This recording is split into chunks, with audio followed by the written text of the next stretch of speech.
Hello, चलिए बच्चों, कुछ क्वेश्चन किया था आप लोगों ने घर पे? किया था कुछ? बने क्वेश्चन कुछ? चलिए कोई नहीं, उसको भी डिस्कस करेंगे। पहले थोड़ा सा कंसेप्ट देख लेते हैं और उसके बाद आपको प्रॉब्लम थी जो क्वेश्चन मैंने पिछली क्लास में बताया हुआ था उसको भी डिस्कस करेंगे और बाकी इस टॉपिक को आज पूरा निपटाएंगे ही हम लोग। चलिए, पिछली क्लास में करवाया कहां तक था बेटा?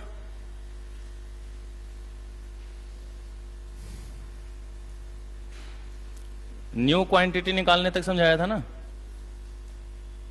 न्यू क्वांटिटी हम लोगों ने निकाला था। तो देखिए, अगर हम सबसे पहले बात करें तो हमने आपको बताया कि रेशियो होता क्या है। तो रेशियो समझाते समय हमने आपको बताया था कि जहां पर दो या दो से अधिक वैल्यूज या ऑब्जर्वेशन को हम लोग कंपैरिजन करते हैं डिवीजन के रूप में, तो वो हमारा क्या कहलाता है बेटा? रेशियो। लेकिन उसमें देखना ये होगा कि दोनों सेम नेचर और सेम काइंड का होना चाहिए। कि अगर जो हम वैल्यू की बात करते हैं, जो हम वैल्यू को मेजर करते हैं, तो वो वैल्यू हमारा क्या होना चाहिए? सेम नेचर और सेम काइंड का होना चाहिए। तो अगर सेम नेचर और सेम काइंड का होगा तभी हम लोग रेशियो को फाइंड आउट कर पाएंगे। अगर सर सेम नेचर का ना हो तो उसको पहले कन्वर्ट करना पड़ता है। जैसे हमने आपको पिछली क्लास में बताया भी था कि एक केजी में था और दूसरा ग्राम में था, तो हमने क्या करा? केजी को ग्राम में कन्वर्ट कर लिया। या आप चाहे तो ग्राम को क्या करें? केजी में कन्वर्ट कर ले, ताकि दोनों क्या आ जाए? सेम वैल्यू में आ जाए, तो हम लोग मेजर कर सकते हैं उसको। फिर उसी पे हमने आपको यह भी बताया हुआ था कि जैसे एक दे रखा था कि 80 रुपीज अर्न कर रहा है 7 आवर्स में और 90 रुपीज अर्न कर रहा है 12 आवर्स में। तो दो डिफरेंट आवर्स की बात हुई थी ना यहाँ पर। तो जब दो डिफरेंट आवर्स की बात थी तो हमने क्या करा? पहले दोनों को आवरली बेसिस में कन्वर्ट कर लिया। तो एक का निकल गया था 80/7, दूसरे का कितना आया था? 90/12। और फिर उस बेसिस पे हमने क्या करा था? रेशियो को निकालता। तो जब भी रेशियो की अगर हम बात करेंगे तो ये हमेशा ध्यान में होना चाहिए कि दोनों क्या होना चाहिए? सेम नेचर और सेम काइंड में होनी चाहिए। सेम नेचर और सेम काइंड में। नॉर्मली लोग ये कह देते हैं कि नीचे वाली वैल्यू जीरो नहीं होनी चाहिए। जैसे आप लोग P/Q के फॉर्म में लिखते हैं तो कहते हैं Q is not equal to zero. भैया सिर्फ Q नहीं, कोई भी वैल्यू जीरो नहीं होनी चाहिए, क्योंकि जीरो से क्या कंपैरिजन भाई? अगर किसी की वैल्यू जीरो है तो कोई कंपैरिजन होगा क्या? और हमने पहले ही क्या लिखवाया? Comparison of. तो कंपैरिजन करेंगे तो मतलब कुछ ना कुछ वैल्यू होनी चाहिए ना। ठीक है, तो कोई भी वैल्यू यहां पे जीरो नहीं होता, क्योंकि जीरो हो जाएगा तो फिर कंपैरिजन की हम लोग बात करेंगे ही नहीं। ठीक है, उसके बाद हम लोग कहते हैं कि जब भी रेशियो को मल्टीपल या डिवाइड करने की बात आती है तो हमेशा हम लोग सेम वैल्यू से मल्टीपल और डिवाइड करते हैं। जैसे हमने लिखाया था 8/16, तो 8 1 जा 8, 8 2 जा 16, दोनों किससे डिवाइड हुआ था? 8 से डिवाइड हुआ था।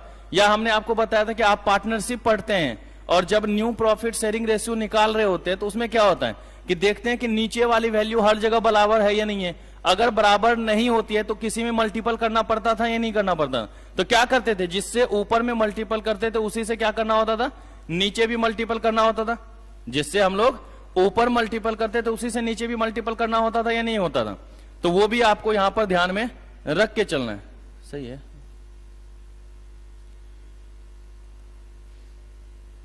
ठीक है। तो जो भी अगर मल्टीप्लिकेशन या डिवीजन की बात करेंगे वो क्या होना चाहिए? सेम वैल्यू से होना चाहिए। किससे होना चाहिए बेटा? सेम वैल्यू से होना चाहिए। ये भी हमने आपको बता दिया था। फिर उसके बाद हमने टाइप्स ऑफ रेशियोज आपको करवाया हुआ था। टाइप्स ऑफ रेशियोज में हमने बताया था सबसे पहला क्या होगा हमारे पास? Duplicate ratio. सबसे पहला कौन सा था हमारे पास? Duplicate ratio. और डुप्लीकेट रेशियो के लिए हमने क्या बोला कि अगर कोई भी रेशियो अपने आप का स्क्वायर हो जाए, या यूं कहते कि अपने आप से मल्टीपल हो जाए, कि भाई हम हैं, मेरे जैसा ही एक और हो जाए, हुआ है ना, तो मेरा कॉपी। तो मतलब अगर अपने आप से कोई भी मल्टीपल हो जाए या अपने आप का स्क्वायर हो जाए तो वो हमारा किस नाम से आ जाएगा बेटा? डुप्लीकेट रेशियो के नाम से। लेकिन अगर अपने आप का रूट हो जाए तो क्या होगा? सब डुप्लीकेट रेशियो। क्या होगा वो? सब डुप्लीकेट रेशियो। तो कहीं पर अगर आप कोई भी रेशियो अपने आप का स्क्वायर रूट हो जाता है तो वो क्या कहलाएगा? सब डुप्लीकेट रेशियो। इसी तरीके से अगर अपने आप का क्यूब हो जाए कि भाई 3 रोल हमारे हो जाए तो क्या कहलाएगा वो?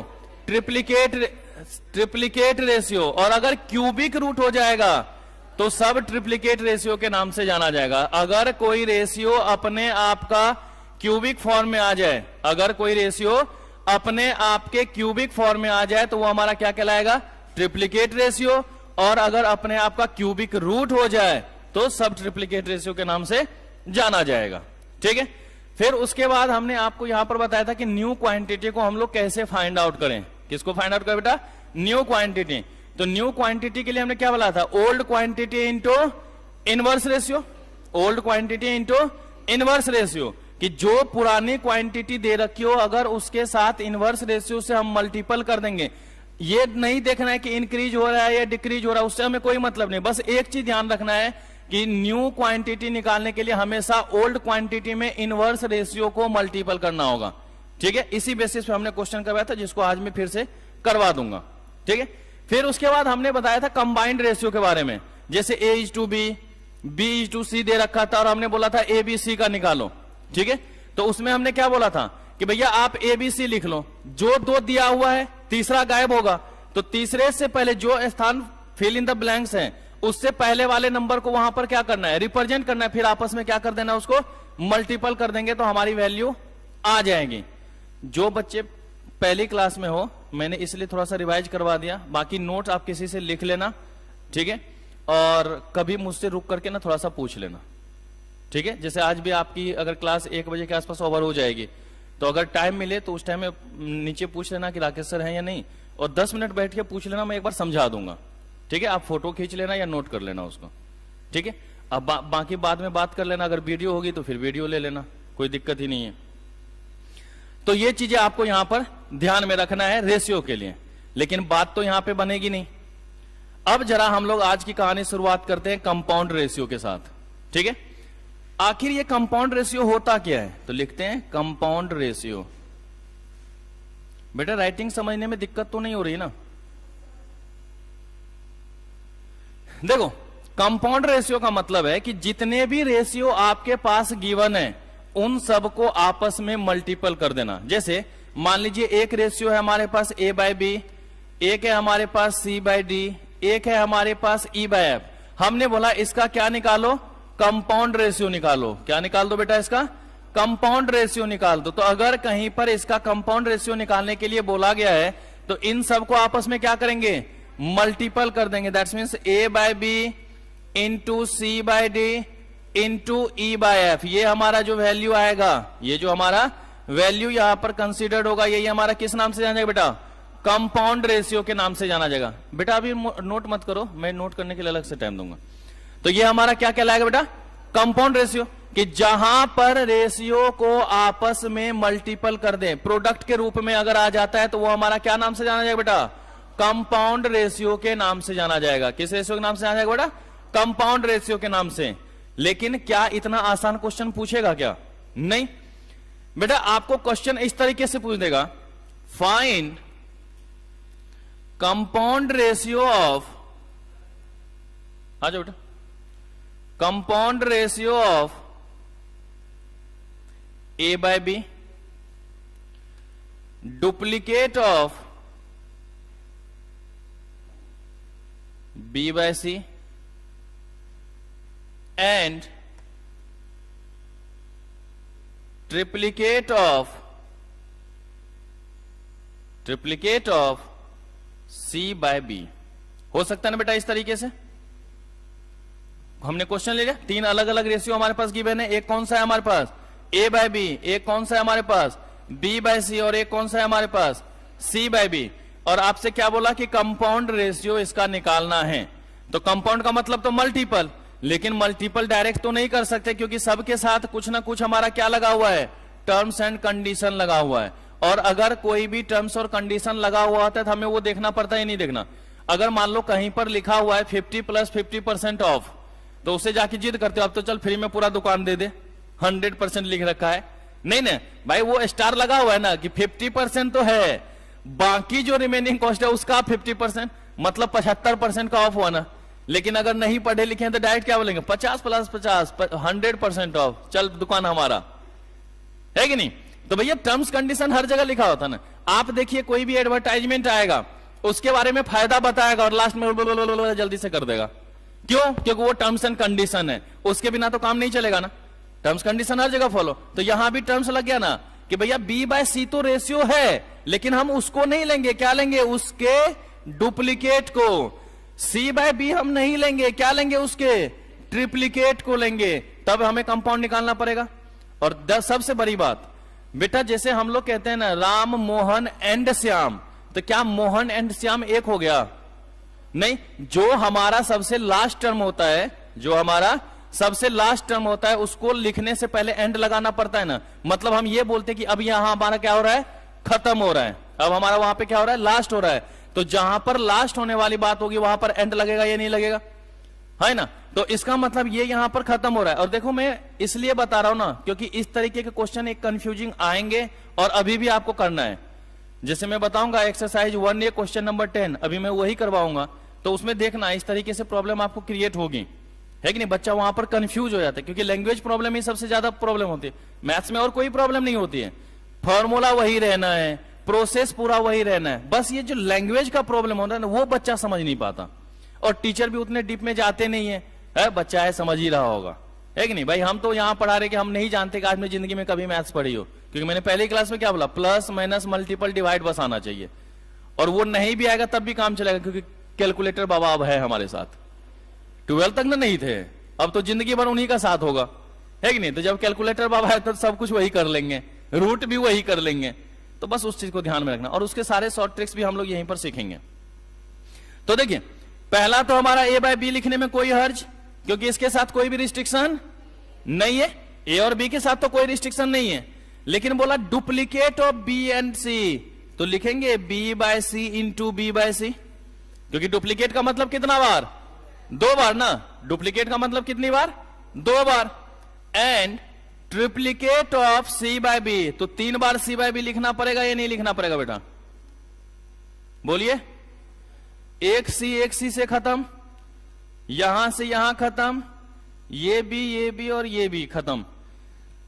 ऊपर में क्या बचा बेटा, डिवाइड में बी स्क्वायर बच जाएगा ही नहीं। तो अब ये हमारा क्या कहलाएगा, इसका कंपाउंड रेशियो कहलाएगा या नहीं कहलाएगा बेटा, ये हमारा क्या हो जाएगा, कंपाउंड रेशियो।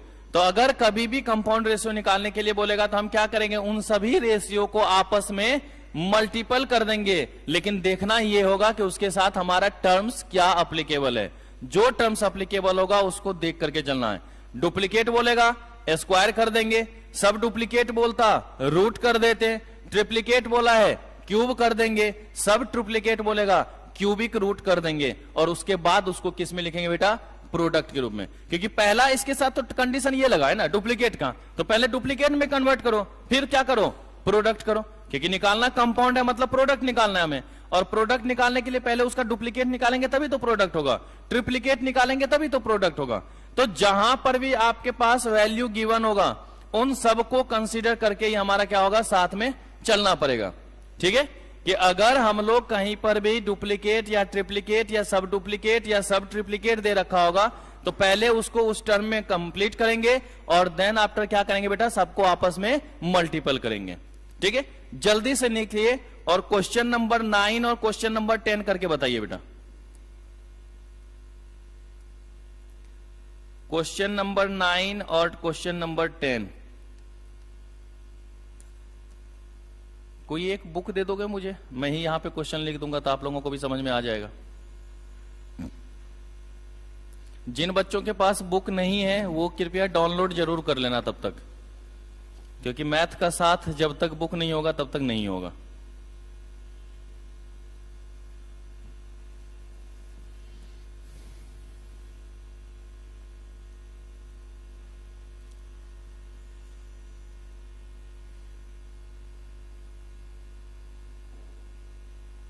अगमजीत नाम है ना?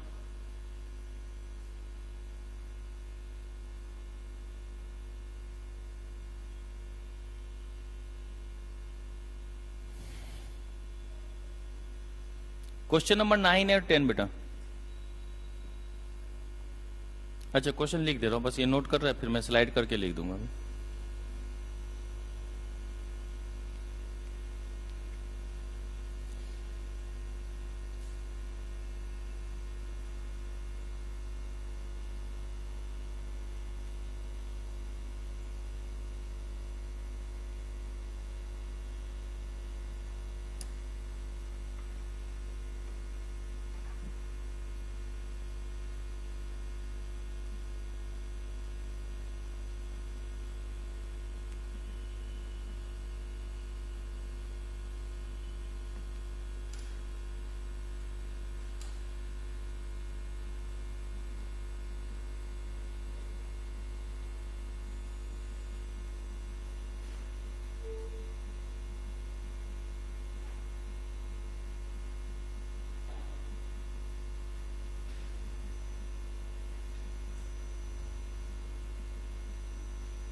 लिख लिया बच्चों?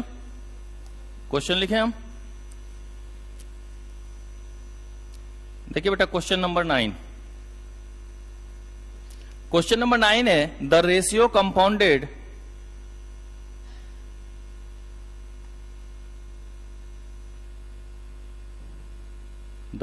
Compounded of 4:9 and duplicate of 3:4 is। किसका कंपाउंडेड करना है बेटा? 4:9 और डुप्लीकेट किसका? 3:4। तो पहला क्वेश्चन आपके पास ये रहा। दूसरा,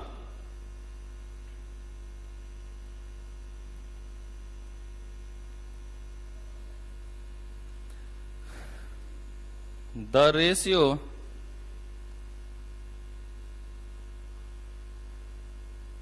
compounded of 4:9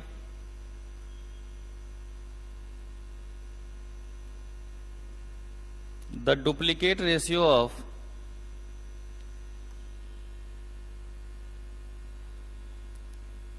3:4 the triplicate ratio of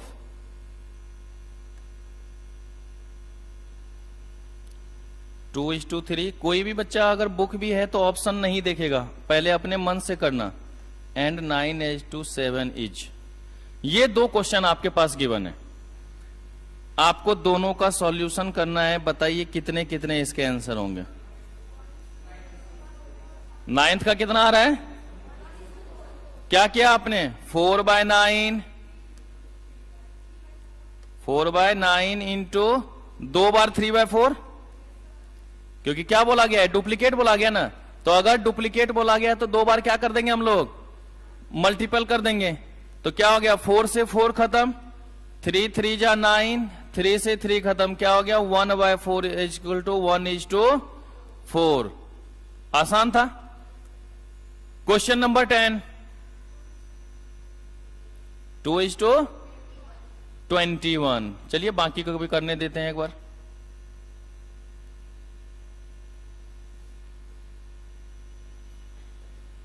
बेटा अगर किसी को समझ में नहीं आया तो पूछ लेना, ये मैथ्स है, शर्माने की जरूरत नहीं है, है कि नहीं? और हम आपके टीचर हैं, कोई जेठ जी नहीं है कि शर्माओगे। हाँ भाई, आपने पैसे किस लिए दिए? पढ़ने के लिए दिए है ना। तो इंसान को 2 चीज में तो शर्म कभी नहीं करना चाहिए, एक तो खाने पीने में और दूसरे पढ़ने में, है कि नहीं? बेशर्म बनो, जितना क्वेश्चन पूछना हो उससे ज्यादा पूछो, ठीक है? देखो क्या बोल रहा है, रेशियो कंपाउंडेड ऑफ 4:9। तो चलिए हमने 4/9 लिख लिया। 4:9 बोला तो 4/9 लिखने में कोई हर्ज। फिर क्या कहता है? डुप्लीकेट रेशियो ऑफ 3:4, मतलब 2 बार 3/4 लिखना पड़ेगा, ये नहीं लिखना पड़ेगा बेटा। ट्रिप्लीकेट रेशियो ऑफ 2:3, मतलब 2/3 इंटू 2/3 इंटू 2/3 एंड 9:7। तो क्या 9:7 के साथ ट्रिप्लीकेट लगा हुआ है? नहीं ना, क्योंकि हमने पहले ही बोला जो लास्ट में होता है तो उसके साथ तो एंड लगाते ही हैं कि भाई वहां पर हम क्या कर रहे हैं? खत्म कर रहे हैं। राम, मोहन एंड श्याम, तीनों अलग है ना। मूवी आए थे ना, यू मी एंड हम, आया था ना। तो हम से पहले एंड लगा या नहीं लगा? क्योंकि भाई वहां पर हम क्या कर रहे हैं? चूंकि अपने सेंटेंस को कंप्लीट कर रहे हैं, तो जो लास्ट वाला टर्म्स आता है उससे पहले एंड लगाते हैं या नहीं लगाते हैं? तो ये हमारा सेपरेट है या नहीं है? तो सिर्फ और सिर्फ क्या लिख देंगे यहां पर? 9/7 लिखेंगे या नहीं लिखेंगे बेटा? 4 से 4 खत्म, 2 बार 2 से 1 4 खत्म, 1 3 से 1 3 खत्म, 9 से 9 खत्म, इस 3 से ये 3 खत्म, ऊपर में क्या बच गया? और नीचे में 3 7 जा, तो क्या हुआ बेटा? 2:21 हो जाएगा या नहीं हो जाएगा? तो इस तरीके का क्वेश्चन ध्यान में रखेंगे या नहीं रखेंगे? है कि नहीं? बच्चा यहां भी नहीं फंसता, इसमें भी आपको दिक्कत नहीं आएगी। चलिए एक और क्वेश्चन करके देखते जहां पे आपको फंसाएंगे। तो पहले उस क्वेश्चन को लिखेंगे, उसको पूरा सॉल्व करेंगे, फिर मैं उसके लिए शॉर्ट ट्रिक्स बताऊंगा कि इसको कैसे आपको सॉल्व करना है, और इस तरीके के कभी भी कोई क्वेश्चन आएगा तो उसको कैसे हम लोग सॉल्व करते हैं, ठीक है? नोट कर लिया यहां पे?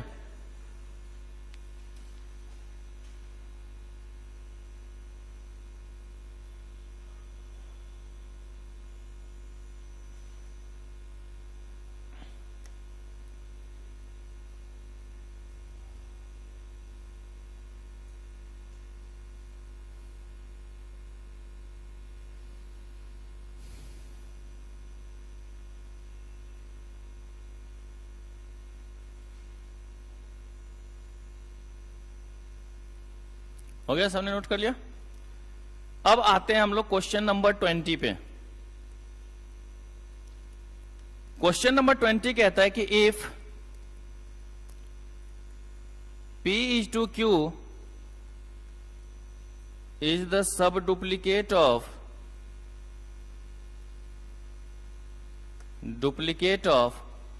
P minus x square is to Q minus x square, P minus x square is to Q minus x square, then x square is। अब देखना, अब इसको नोट मत करना बेटा। देखो क्या बोला गया है कि पी क्यू हमारे पास दे रखा है, जो कि क्या है, सब डुप्लीकेट रेशियो है। क्या है बेटा वो? सब डुप्लीकेट रेशियो। किसका? P minus x square is to Q minus x square का ना। मतलब इसका रूट दे रखा है, ये जो वैल्यू है इसको रूट कर देते हैं तो वो वैल्यू है हमारे पास कि जो हमारा P minus x square is to Q minus x square, अगर उसका रूट कर देंगे तो P इज टू क्यू के बराबर आ जाएगा नहीं। या यूं कह दें, अगर P इज टू क्यू का स्क्वायर कर दें तो अपोजिट वाले के बराबर हो जाएगा या नहीं हो जाएगा?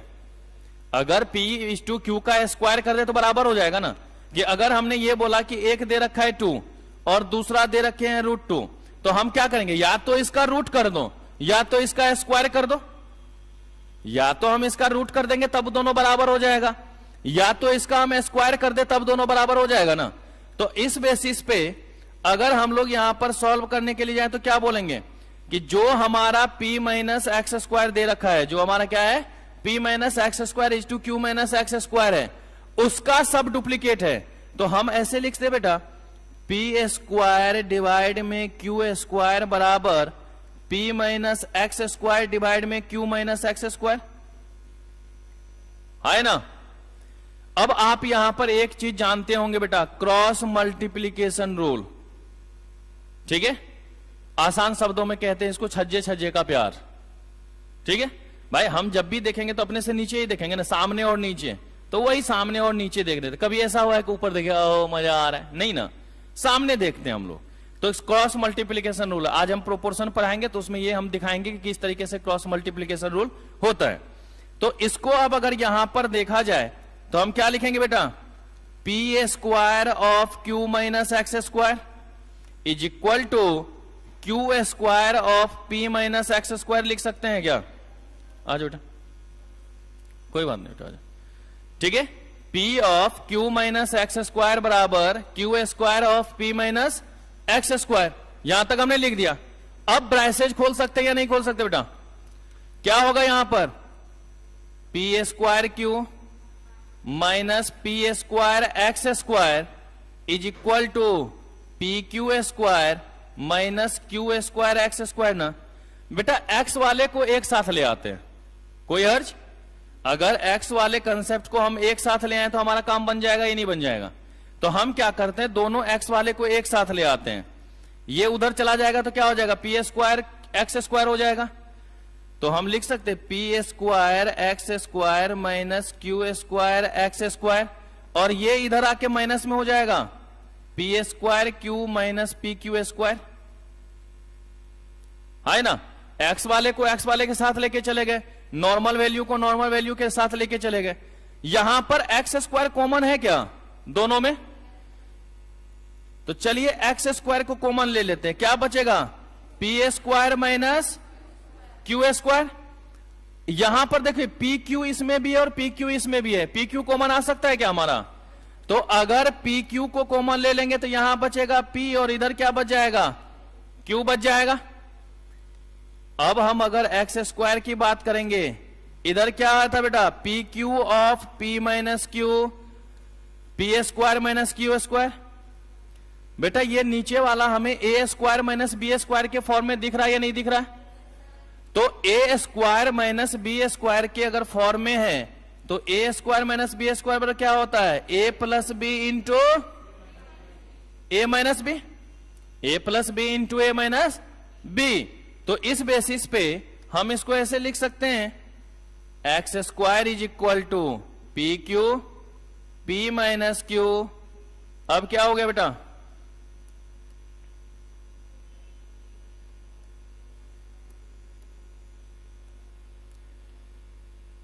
P plus Q P minus Q, ये दोनों साफ। क्या आया बेटा एक्स स्क्वायर की value? P Q P plus Q. अब बताओ क्या ये लग रहा है कि 1 मिनट के अंदर हम सॉल्व करके आंसर निकाल लेंगे? नहीं, दिक्कत तो आएगी ना बेटा, दिक्कत तो आएगी कि अगर इस तरीके का क्वेश्चन दे रखा है और हमें 1 मिनट के अंदर निकालना है तो प्रॉब्लम तो क्रिएट होगा, प्रॉब्लम हमेरा क्रिएट होगा। तो अब क्या किया जाए? अब क्या किया जाए?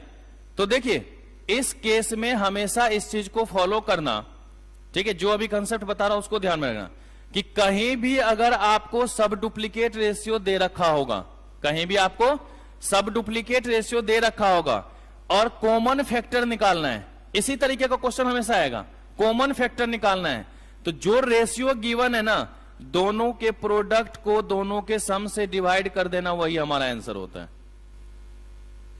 ठीक है, इस तरीके का कोई भी क्वेश्चन आएगा, कितने भी लंबे चौड़े क्यों ना हो, अगर वो है कॉमन फैक्टर निकालना है, वो हमेशा एक्स स्क्वायर के फॉर्म में होगा। लेकिन सर अगर एक्स के फॉर्म में हो, रूट लगा देंगे। अगर एक्स के फॉर्म में होगा तो क्या लगा देंगे? रूट। तो अगर एक्स स्क्वायर के फॉर्म में तो हमेशा क्या लिखेंगे? दोनों के प्रोडक्ट डिवाइड में दोनों का सम। लेकिन अगर सिर्फ एक्स निकालना होगा तो क्या लग जाएगा? सिर्फ रूट लगा देंगे उसमें या नहीं लगा देंगे? हमेशा यही इसका आंसर आएगा और कुछ नहीं आएगा। तो आपको सॉल्व करने की पूरा जरूरत नहीं पड़ेगी, क्योंकि 1 मिनट का क्वेश्चन है ही नहीं वो। ठीक है, तो कहीं पर भी अगर आपको सब डुप्लीकेट रेशियो गिवन होगा, अगर आपको कहीं पर भी सब डुप्लीकेट रेशियो गिवन होगा, कॉमन फैक्टर निकालना है, वो हमेशा माइनस में ही होगा। तो कॉमन फैक्टर निकालने के लिए क्या करेंगे? दोनों जो हमारा सब डुप्लीकेट रेशियो गिवन है, दोनों के प्रोडक्ट को दोनों के सम से डिवाइड कर देंगे, वही हमारा क्या होगा? आंसर होगा। तो अब टाइम बचेगा या नहीं बचेगा? तो पहले नोट कर लो, फिर इसको शॉर्ट ट्रिक्स भी नीचे लिख लेना।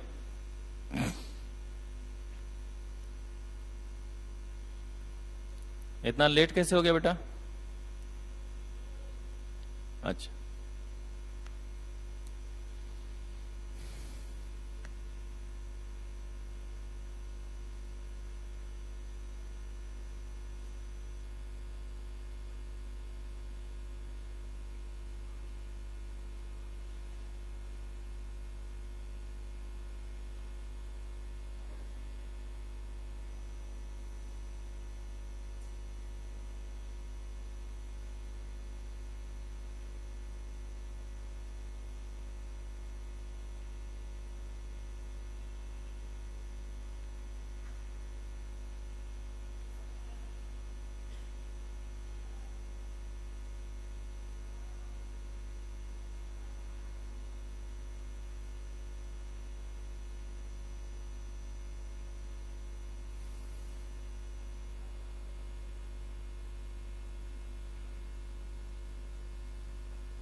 क्या हुआ? कहीं पे दिक्कत?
कर लिया नोट? चलिए सारे बच्चे मुझे क्वेश्चन नंबर 21 करके दिखाइए। मैं क्वेश्चन लिख दे रहा हूं आपको, हटा दू ये।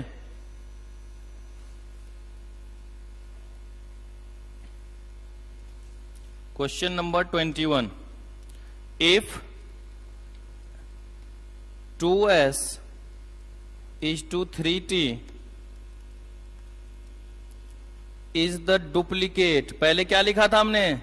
सब डुप्लीकेट। अब क्या लिख रहा हूं? Duplicate ratio of 2s minus p is to 3t minus p, then p square will be. देखो मैंने क्या बोला था, हमेशा स्क्वायर के फॉर्म में होता है ना। अब यहां पर भी मैंने पी स्क्वायर आपसे पूछा, पी नहीं पूछा हमने, क्या पूछ दिया? पी स्क्वायर पूछ दिया। तो बताइए अगर पी स्क्वायर हमने पूछ दिया तो किस फॉर्म में आएगा?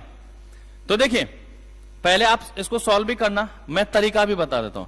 सब डुप्लीकेट में हमने क्या बोला था कि दोनों को मल्टीपल करके दोनों के एडिशन से डिवाइड कर देंगे ना। अगर वहां पर डुप्लीकेट रेशियो लिखा हुआ है तो फिर कहता है कि कोई हड़बड़ाने की जरूरत नहीं है। पी स्क्वायर पूछा ना आपसे, तो पी स्क्वायर में डायरेक्ट कर देंगे दोनों का मल्टीपल। क्या कर देंगे हम लोग? दोनों का मल्टीपल। तो पी स्क्वायर बराबर क्या हो जाएगा बेटा? ये आंसर होना चाहिए हमारे अकॉर्डिंग, जो हमने आपको बताया कि भाई अगर कहीं पर भी पहले सब डुप्लीकेट था तो दोनों का प्रोडक्ट डिवाइड में दोनों का सम।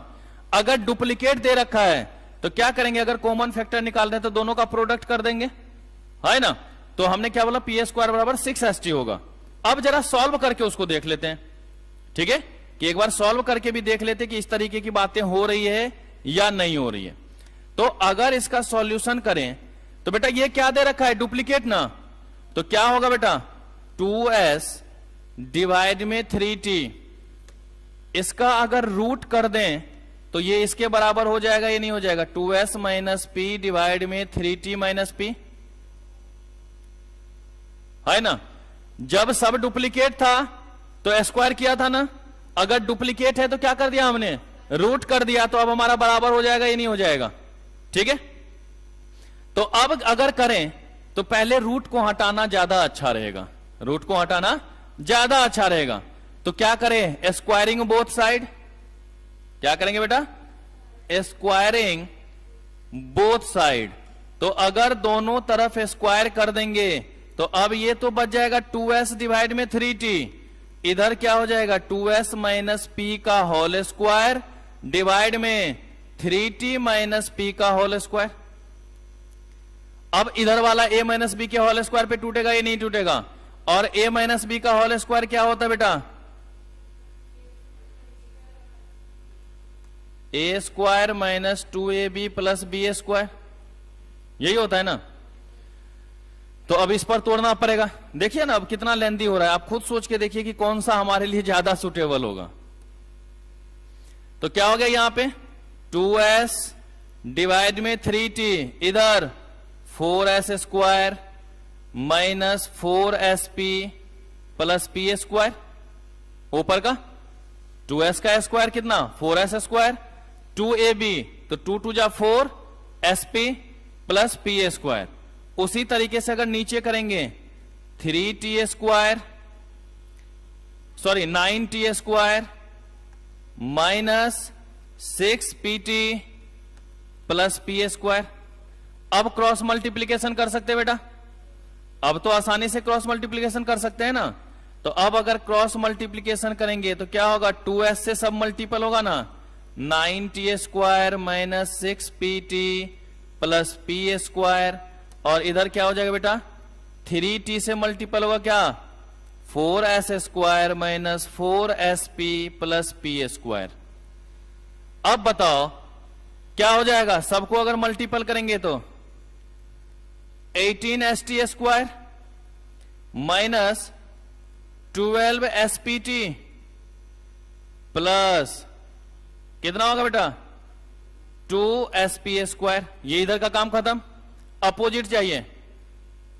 12s स्क्वायर टी, है ना, माइनस 12 SPT प्लस 3 PA²T, ये दोनों खत्म बेटा, क्योंकि माइनस इधर आके क्या हो जाएगा, प्लस में कन्वर्ट हो जाएगा। एक कहानी साफ। अब हमको लगता है कि थोड़ा सा आसान हो गया, क्योंकि अब दो टर्म्स में ही हमारे पास काम होगा। अब क्या होगा, हमारे पास दो टर्म्स में ही काम होगा। तो अगर दो टर्म्स में ही काम होगा तो किस तरीके से, तो चलिए, जहां पर यहां देखो ST² है ना बेटा, और यहां भी ST है, तो ST और ST वाले को एक साथ लेके आ जाओ, ST और ST वाले को एक साथ लेके आ जाते हैं, तो क्या होगा, 18 ST² minus 12 S² is equal to 3 PA² minus 2 SP²। यही बचा ना, और तो कोई टर्म्स नहीं है हमारे पास। चलिए, इन दोनों में कितना कॉमन आ सकता है, 6 ST कॉमन आ सकता है बेटा। 6 3 जा, S खत्म तो T बच जाएगा, माइनस 6 2 जा, S बच जाएगा क्योंकि T खत्म।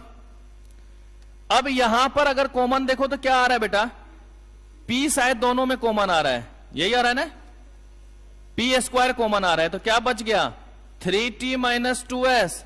ये दोनों खत्म हो गया, ये नहीं हो गया बेटा, क्या बच गया हमारे पास, P² बराबर, पूरी महाभारत रचने के बाद हम उस निर्णय पे पहुंचे हैं, है ना, पूरा हमने खेल किया उसके बाद पहुंचे ना। और ये चीज मैंने कहां लिखा था, आपको पहले ही लाइन में लिख दिया था या नहीं लिख दिया था। तो अब बताइए आपके पास कौन सा ज्यादा सुटेबल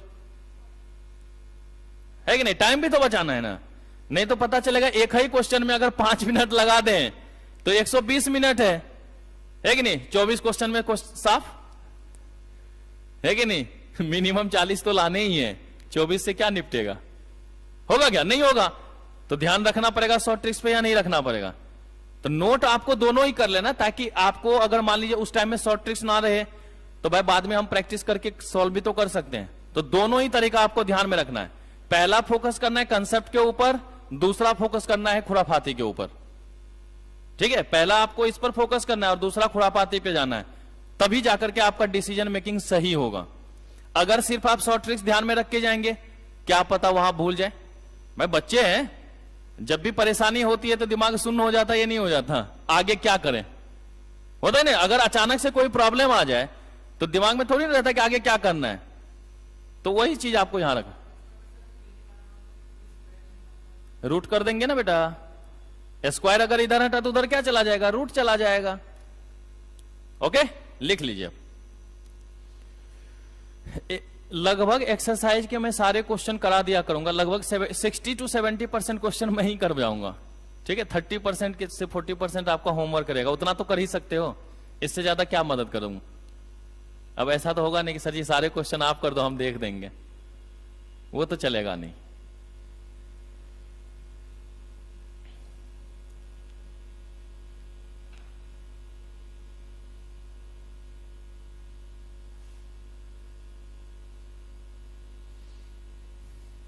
स्लाइड कर दो।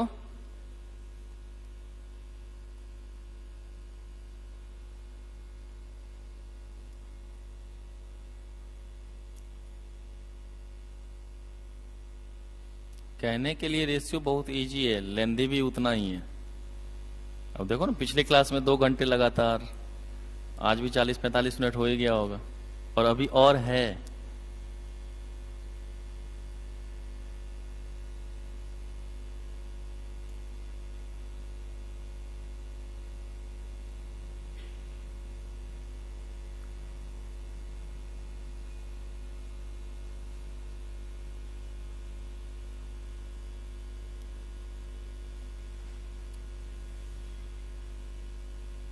हो गया, सबने कर लिया, किसी को कोई दिक्कत यहां तक। अब देखो बच्चा फंसता कहां पर है, कभी कभी ना आपको खुराफाती क्वेश्चन दे देगा मिक्सचर सब टाइप का, कि भाई एक मान लीजिए, जैसे आप लोग भी देखे होंगे इस तरीके का क्वेश्चन आपके पास आया होगा, कि मान लीजिए एक चाय पत्ती का रेट कुछ और है, दूसरी क्वालिटी का चाय पत्ती है, उसका कुछ और कॉस्ट है, उसने क्या किया, दोनों को मिक्स किया और फिर उसको अलग रेट पे बेचा। तो आपसे बाद में यह पूछेगा कि भाई अगर उस रेट से बेचा और इतना इसका प्रॉफिट हो रहा है, तो बताओ दोनों क्वालिटी को किस रेट में उसने क्या करा होगा, मिक्सअप किया होगा। भाई इस तरीके के क्वेश्चन आ सकते हैं या नहीं हो सकते? दो अलग अलग क्वालिटी का गुड्स है हमारे पास, दो डिफरेंट क्वालिटी के हमारे पास गुड्स हैं, ठीक है, और मिलावट हर जगह है। जैसे दूध वाले भी क्या करते हैं, बिना उसमें जब तक जल ना दे तो तब तक उनको भी सेटिस्फेक्शन रिसीव नहीं होता है कि नहीं, और पीने वाला भी डाइजेस्ट नहीं कर पाता, इतना शुद्ध दूध तो कभी पिए नहीं है कि नहीं। लेकिन अगर ऐसा हो जाए कि 1 लीटर में 5 लीटर दूध मिला दिया जाए, सॉरी 1 लीटर दूध में 5 लीटर पानी मिला दिया जाए, तो मजा आएगा क्या? नहीं। तो जरा इसी पे मैं एक पहले कहावत बताता हूं, फिर ये मिक्सचर का काम करूंगा। जैसे मान लो कि एक गांव में ना बारिश नहीं हो रही थी, ठीक है, सूखा पड़ गया पूरा, किसान सब परेशान। तो सभी किसान ने जो है भगवान का ध्यान लगाना शुरू किया कि हे भगवान बारिश हो जाए, बारिश हो जाए। तो वहां के जो सरपंच जी थे उसके सपने में भगवान आए, ठीक है, बोला वो बगल में जो आपको शिव मंदिर दिख रहा है ना, अगर उस शिव मंदिर को पूरे दूध से भर दिया जाए तो बारिश हो जाएगी। तो सरपंच जी ने आके सारे गांव वाले को इकट्ठा किया और बोला कि देख ऐसे ऐसे भगवान मेरे सपने में आए थे, और उन्होंने बोला कि अगर उस मंदिर को ऊपर से उसमें दूध डालें और पूरा भर दें तो बारिश हो जाएगी। तो सब खुश हो गया कि चलो भाई कम से कम इतना ही तो है, हम लोग सब गांव वाले मिलकर के भर देंगे। अब एक दिन तय किया गया, मंदिर को पूरा अच्छे से पैक किया गया ताकि ऐसा ना हो कि ऊपर से डाले और नीचे से सारा निकल जाए। मंदिर को अच्छे से पैक किया गया, सबने उसमें दूध भर दिया, ठीक है। अब दूध भर दिया, बारिश हुई नहीं। अब सारे टेंशन में, भाई दूध तो हमने भर दिया है, बारिश क्यों नहीं हो रही है? तो फिर इन लोगों ने भगवान का ध्यान किया, मंदिर नहीं खोला, बस भगवान का ध्यान फिर से शुरू किया कि भगवान आपने जो बोला हमने वो किया, लेकिन बारिश हो नहीं रही है। तो फिर सरपंच जी के ध्यान में भगवान आए, बोले कि बेटा कल ना गेट खोल लेना एक बार, देखना बारिश क्यों नहीं हो रही है। उसने गेट खोला तो उधर से पानी निकलना शुरू हुआ। ये कि सब गांव वाले ने सोचा कि अगर मैं एक बाल्टी पानी ही डाल दूं, बाकी गांव वाले तो दूध ही डाल रहे होंगे ना, बाकी गांव वाले तो दूध डाल रहे होंगे, अगर मैं एक बाल्टी पानी डाल दूंगा किसी को कोई पता नहीं। यही तो हर गांव वाले ने सोच लिया, सबने उसमें जाके एक एक बाल्टी पानी डाल दिया, दूध किसी ने डाला ही नहीं, है कि नहीं। तो भाई मिक्सचर जो होगा वो एक प्रोपोर्शनेट में ना होना चाहिए। मिक्सचर क्या होना चाहिए? एक प्रोपोर्शनेट में। अब ऐसी तो नहीं है कि जब जिसको जो मन हो डाल दे, है कि नहीं भाई। अगर हमें दूध में पानी भी मिलाना है तो उसका एक सही मात्रा होना चाहिए, सही क्वांटिटी होनी चाहिए। ऐसा नहीं कि 1 लीटर दूध ले लेंगे, 10 लीटर पानी, फिर बोलेंगे देखो कितना मजा आ रहा है, व्हाइट तो दिख रहा होगा, है कि नहीं। ऐसी हरकतें नहीं होनी चाहिए। जैसे मुझे याद है हम लोगों के गांव की तरफ, हम लोगों के गांव में ना नदी पड़ता है, कोसी नदी का नाम सुना होगा अगर किसी बच्चे ने बिहार के बारे में जानते होंगे तो कोसी नदी है। तो हम लोगों के यहाँ जो एक दूध वाला है जो कि शादी ब्याह में ज्यादा दूध देता है, तो वो क्या करता था ना, नदी से पानी लाके उसमें डाल देता था, नाव पे बैठा ही रहता था। तो वो अब तो रोड बन गया, पहले वो सिर्फ नाव से ही सफर करना होता था। तो वो क्या करता था, पानी डाल देता था। एक बार जब वो दूध दिया ना, वो छानने लगा, क्योंकि उसको गर्म करने से पहले उसको छानना पड़ता है। जब वो छाना ना तो उसमें छोटी सी मछली आ गई। भैया दूध में मछली कैसे? तो सिंपल सी बात है, उसने जो डुबाया होगा तो आ गया। तो भाई मिक्सचर ऐसा भी नहीं होना चाहिए, क्या हो जाए पता चल जाए। आप लोग रील्स देखे होंगे ना, ऐसा एक रील्स आया था जिसमें दूध में से मेढक कूदकता है, जैसे ही ढक्कन खोलता है तो दूध से मेढक बाहर आता है। तो भैया मिक्सचर होना चाहिए, लेकिन किस चीज में? लिमिट में ना। तो मतलब कोई ना कोई रूल्स फॉलो करना पड़ेगा। नहीं तो देखो मैं चोरी करने का लीगल तरीका आपको बता रहा हूं, है कि नहीं, कि भाई अगर हम मिक्स करेंगे तो किस अनुपात में करें जो लोगों को पता भी ना चले और अच्छा भी रहे, ठीक है। जैसे हम लोग अगर कपड़ा पहनते हैं तो बोलते कॉटन का है, लेकिन वहां पर 100% नहीं होता। क्या लिखा रहता है? 80-20 मिक्स है, 70-30 मिक्स है, लिखा रहता है या नहीं लिखा रहता है। लेकिन अगर मान लीजिए यहां पे बोलता नहीं जी 90% पॉलिस्टर है और 10% कॉटन है, तो क्या बोलेंगे कॉटन का है वो? नहीं ना, क्या कहलाएगा? पॉलिस्टर है भैया, पूरे का पूरा पॉलिस्टर है। तो मिक्सचर क्या होना चाहिए? एक सही अनुपात में होना चाहिए, एक फिक्स्ड प्रोपोर्शन में होना चाहिए, फिक्स्ड परसेंटेज में होना चाहिए। तो अगर कहीं पर मिक्सर वाला केस आएगा तो कैसे करेंगे? तो मैं एक पहले क्वेश्चन लिखता हूं, फिर उसको सॉल्व करके समझाता हूं कि कैसे करना है, ठीक है। मैं पहले पूरे तरीका बताऊंगा, आपको वो तरीका फॉलो नहीं करना है, जो शॉर्ट ट्रिक्स बताऊंगा उसी को फॉलो करना है आपको। क्वेश्चन है हमारे पास इस तरीके से, इसे हटा दो बेटा, सबने नोट कर लिया था ना यहां तक? और बेटा कृपया समय पे आया करें।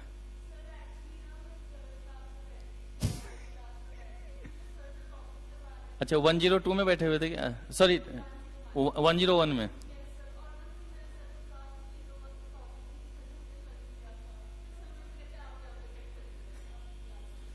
चलो कोई नहीं, तो वीडियो लेके देख लेना आप, क्योंकि आपका पौने घंटा लगभग छूट चुका है, तो वीडियो लेके एक बार देख लेना, कोई बात नहीं, ऐसा होता है। चलिए देखिए, क्वेश्चन है ए डीलर, और इस टाइप के ना क्वेश्चन बेटा हर बार 1 से 2 क्वेश्चन आता है।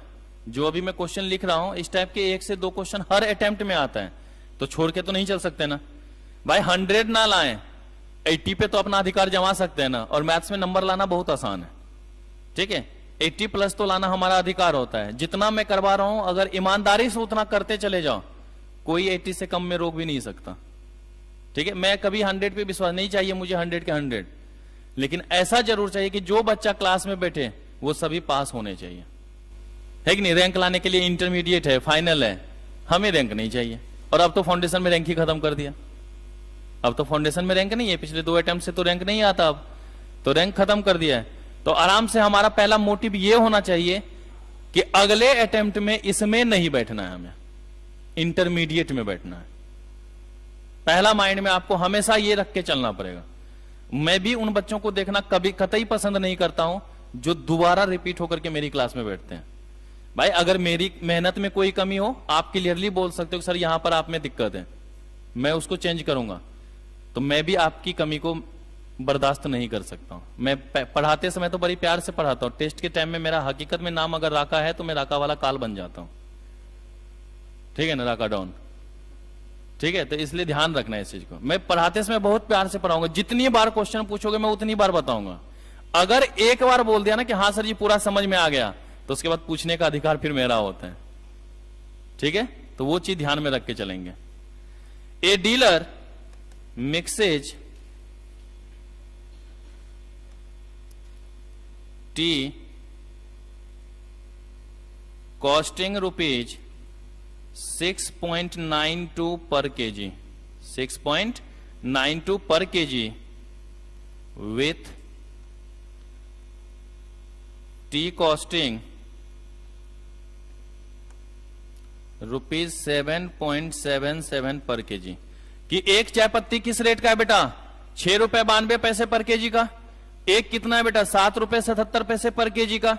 बेटा हिंदी बोलता हूं, किसी को दिक्कत तो नहीं है ना? नहीं ना, क्योंकि हम भारतीय हैं और थोड़ी सी हिंदी हमारी ज्यादा स्ट्रांग है। दिल्ली वाले बच्चों की हिंदी गड़बड़ होती है, ये मैं मानता हूं, लेकिन लड़कियां भी बोलती है मैं खाता हूं, खाती नहीं हूं, खाता हूं, ठीक है। तो मैं ज्यादा हिंदी थोड़ा सा बोलता हूं, लिखते समय पूरा इंग्लिश ही लिखूंगा, समझाते समय हिंदी समझाता हूं। अगर प्रॉब्लम हो तो बताना, फिर वहां पे मैं इंग्लिश भी बोल दिया करूंगा। 7.77 per kg and sells the mixture at ₹8.80 per kg। और जब दोनों को मिक्स किया तो उसको किस रेट से बेच दिया बेटा?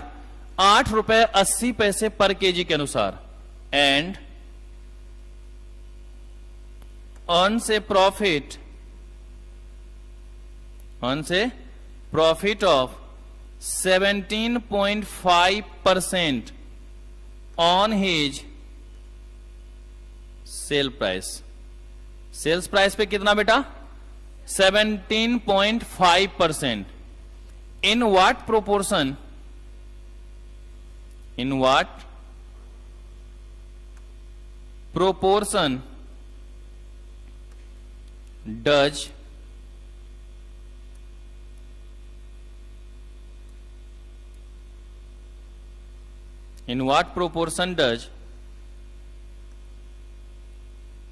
he mixes them? इसको बहुत सारे टीचर प्रोपोर्शन में पढ़ाते हैं, लेकिन नाम सीधा लिखा हुआ है प्रोपोर्शन, है ये रेशियो ही, और दोनों का नाम सेम है। रेशियो और प्रोपोर्शन दोनों सेम ही है, तो कोई अंतर यहां पे नहीं है, ठीक है। तो ये प्रोपोर्शन पे मत देखना, सीधा याद रखना कि किस रेशियो में उसको मिलाया गया। तो दो तरीके का हमारे पास गुड्स है, दो नेचर्स के हमारे पास गुड्स हैं। एक की कॉस्ट कितनी है बेटा 6 रुपीज 92 पैसे, और एक की कॉस्ट कितनी है बेटा 7 रुपीज 77 पैसे। अब मैं ना इसको शॉर्ट ट्रिक्स पे लेके जा रहा हूं और उसी को अपने माइंड में बैठाना है। मैं यहां पर कंफ्यूज नहीं करूंगा आपको सॉल्व करके, आपको शॉर्ट ट्रिक्स पे जाना है, उसी को कंफ्यूज हमेशा ध्यान में रखना। और वो जो मैं अभी थोड़ा सा फिगर बनाऊंगा ना, उसी को हमेशा ध्यान में रखना, आंसर हमेशा सही आएगा, किसी और चीज को ध्यान में नहीं रखना। बेटा जब इस क्वेश्चन को हमने देखा तो इसका सेलिंग प्राइस कितना था 8 रुपीज 80 पैसे, है ना। हम जानते हैं कि इसमें तो प्रॉफिट भी लगा होगा ना, इसमें क्या होगा बेटा प्रॉफिट भी।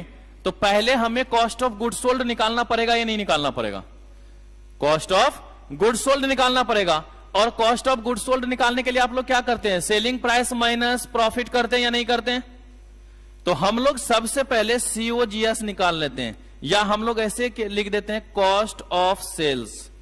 क्या लिख देंगे बेटा कॉस्ट ऑफ सेल्स, क्योंकि मैं अकाउंट्स तो पढ़ा नहीं रहा हूं जो मैं COGS पे जाऊं, सीधा हम लोग लिख देते हैं कॉस्ट ऑफ सेल्स। अगर कॉस्ट ऑफ सेल्स की बात है तो क्या लिखेंगे selling price minus profit. Calculator सबके पास है, कैलकुलेटर पे लिखिएगा 8.80, फिर दबाइएगा माइनस का बटन। कितना परसेंट है बेटा 17.5, और जैसे ही परसेंटेज दबा के इक्वल कीजिएगा वैल्यू आ जाएगा 7 रुपया 26 पैसे आ रहे होंगे, 7.26। ओके, अब हमारे पास कॉस्ट निकल गया ना, मतलब जो हमने मिक्सचर बनाया है उस मिक्सचर का हमारे पास कॉस्ट क्या है बेटा 7 रुपीज 26 पैसे। क्या हो गया ये हमारा कॉस्ट ऑफ मिक्सचर, ये हमारा क्या हो गया कॉस्ट ऑफ मिक्सचर, कि जो हमारे पास मिक्सचर है उसका कॉस्ट हमारे पास क्या है बेटा 7 रुपीज 26 पैसे पर केजी का निकला है ना ये हमारे पास। अब देखिए गुड्स हमारे पास कितने तरीके के थे, एक गोला मैंने इधर बना लिया, एक गोला मैंने इधर बना लिया, ठीक है। एक का कॉस्ट कितना था 6.92 और दूसरे का कितना था बेटा 7.77। जो हमारा गुड्स निकला है उसका कॉस्ट कितना है बेटा 7.26। अभी मत लिखो बेटा, पहले देख लो फिर नोट करना 7.26। अब यहां पे देखिए इसका कंपैरिजन इससे होगा या नहीं होगा, इसका भी कंपैरिजन इससे होगा या नहीं होगा। जब 6.92 को कंपैरिजन करेंगे 7.26 से, उसकी वैल्यू को लिख देना इधर। 7.77 से जो कंपैरिजन करेंगे हम लोग 7.26 का, उसकी वैल्यू को लिख देना इधर। तो मतलब एक वैल्यू यहां पर आएगा और एक वैल्यू यहां पर आएगा। माइनस साइन को इग्नोर करना, माइनस की कोई वैल्यू यहां पर नहीं लिखनी हमें। तो बेटा बताओ अगर 7.77 में से 7.26 को माइनस करेंगे तो कितना आएगा 0.51, कितना आ रहा है। और 6.92 से 7.26 को करेंगे तो कितना और होगा 0.34, 26 8 34, है ना। अब जो ये वैल्यू आए ना बेटे बीच में लगा दो रेशियो, यही हमारा आंसर हो जाएगा और किसी तरीके से सॉल्व ही नहीं करना। तो क्या होगा 0.51 डिवाइड में 0.34 ना बेटा, पॉइंट से पॉइंट खत्म। 17 3 जा 17 2 जा 3/2, 3:2 में, मतलब जो कम वाला है ना अगर वो 3 किलो मिलाएंगे तो जो ज्यादा दाम वाला है उसको 2 किलो मिलाना पड़ेगा या नहीं मिलाना पड़ेगा। हो गया हमारा आंसर। लेकिन अगर सॉल्व करेंगे तो फिर ज्यादा लंबा हो जाएगा। तो बताइए कौन सा ज्यादा हमारे सुटेबल, इससे खेलने में भी मजा आएगा गोला बना बना के, है कि नहीं। तो यही निकालना है कि जो भी आपको सेलिंग प्राइस दे रखा हो प्रॉफिट माइनस कर दो, टेंशन खत्म। हमारे पास क्या आ गया कॉस्ट आ गया, और कॉस्ट में हमने दोनों का देख रहे हैं कि ये एंगल में चल रहा है कि जो डिफरेंस हो रहा है हमने यहां पर लिखा, इसका जो डिफरेंस है वो हमने कहां लिखा यहां पर लिखा, और दोनों में बीच में क्या लगा दिया बेटा हमने रेशियो लगा दिया। ओके, तो जो हमारे पास वैल्यू आएगी उसी रेशियो में उस मिक्सचर को क्या करना पड़ेगा, हमें मिलाने की आवश्यकता होगी, उसी में मिलाएंगे हम लोग। जल्दी से अब नोट कीजिए इसको। क्वेश्चन लिख लिया था या लिखोगे? लिख लो। इससे ऊपर वाले तो नोट कर चुके ना।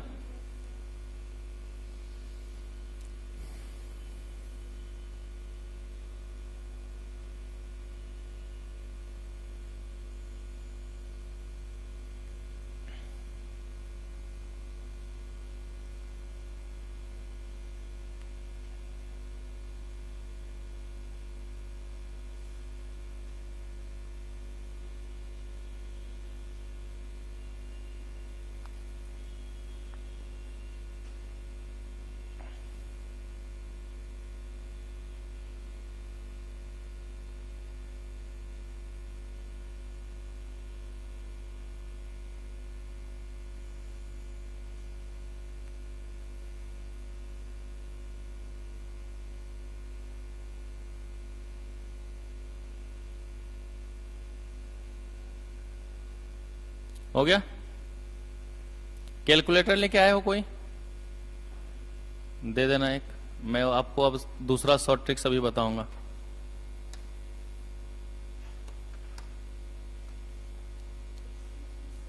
हाँ बोलिए। हाँ हाँ मुझे पता हो गया। तो आप रिसेप्शन पे एक बार संपर्क कर लेना, या तो वीडियो ले लेना या फिर किसी से नोट कर लेना। मैं कभी रुक के मैं आपको समझा दूंगा। हाँ रिसेप्शन पे आप बात कर लेना, वो ऐप में आपको इंक्लूड कर देंगे।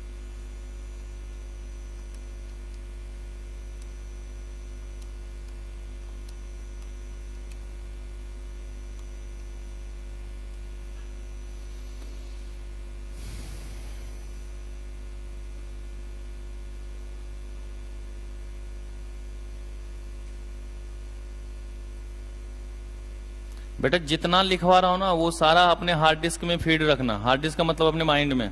और ये ऐसा हार्ड डिस्क है जो कभी करप्ट नहीं होगा और कभी भी एंटीवायरस की जरूरत भी नहीं पड़ेगा, क्योंकि वायरस घुसेगा ही नहीं। ठीक है, तो इस हार्ड डिस्क में हमेशा फीड रखना उसको, नहीं तो पता चलेगा एग्जाम में बैठे कि भूल गए सर ने बोला क्या था। और डेली बेसिस पे जितना होमवर्क मिले उसको उसी दिन कंप्लीट करना है। एक ज्यादा होमवर्क मिलेगा नहीं, लेकिन जितना मिले वो कंप्लीट करना है। हो गया बेटा यहां तक?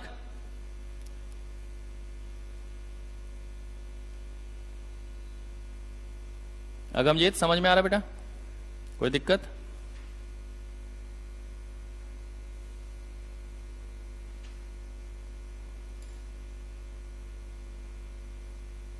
बेटा समझ में आ रहा है? तो चेहरे परेशानी भरा क्यों है? अरे खुश रहो यार, अभी जिंदगी में कोई नहीं टेंशन हुई है। टेंशन लेने के दिन बहुत है बेटा, अभी उम्र ही क्या हुई है नहीं? सैटरडे संडे छोड़ दे तो 10 साल का होगा।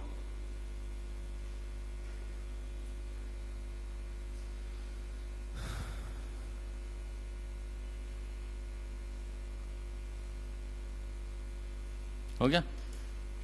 अब तनिक देखिए बेटा, मजा आपको यहां भी नहीं आया होगा। मोह माया वाली बात थी, क्या मजा आएगा? बेटा आपने पार्टनरशिप पढ़ा था ना, उसमें प्रॉफिट होता था, आपको रेशियो में डिस्ट्रीब्यूट करना पड़ता था, और बड़े प्यार से करते होंगे आप लोग। वही चीजें हम लोग यहां पर भी करके देखते हैं एक बार। बेटा मान लो हमने आपसे इस तरीके से बोला कि प्रॉफिट ऑफ ए फर्म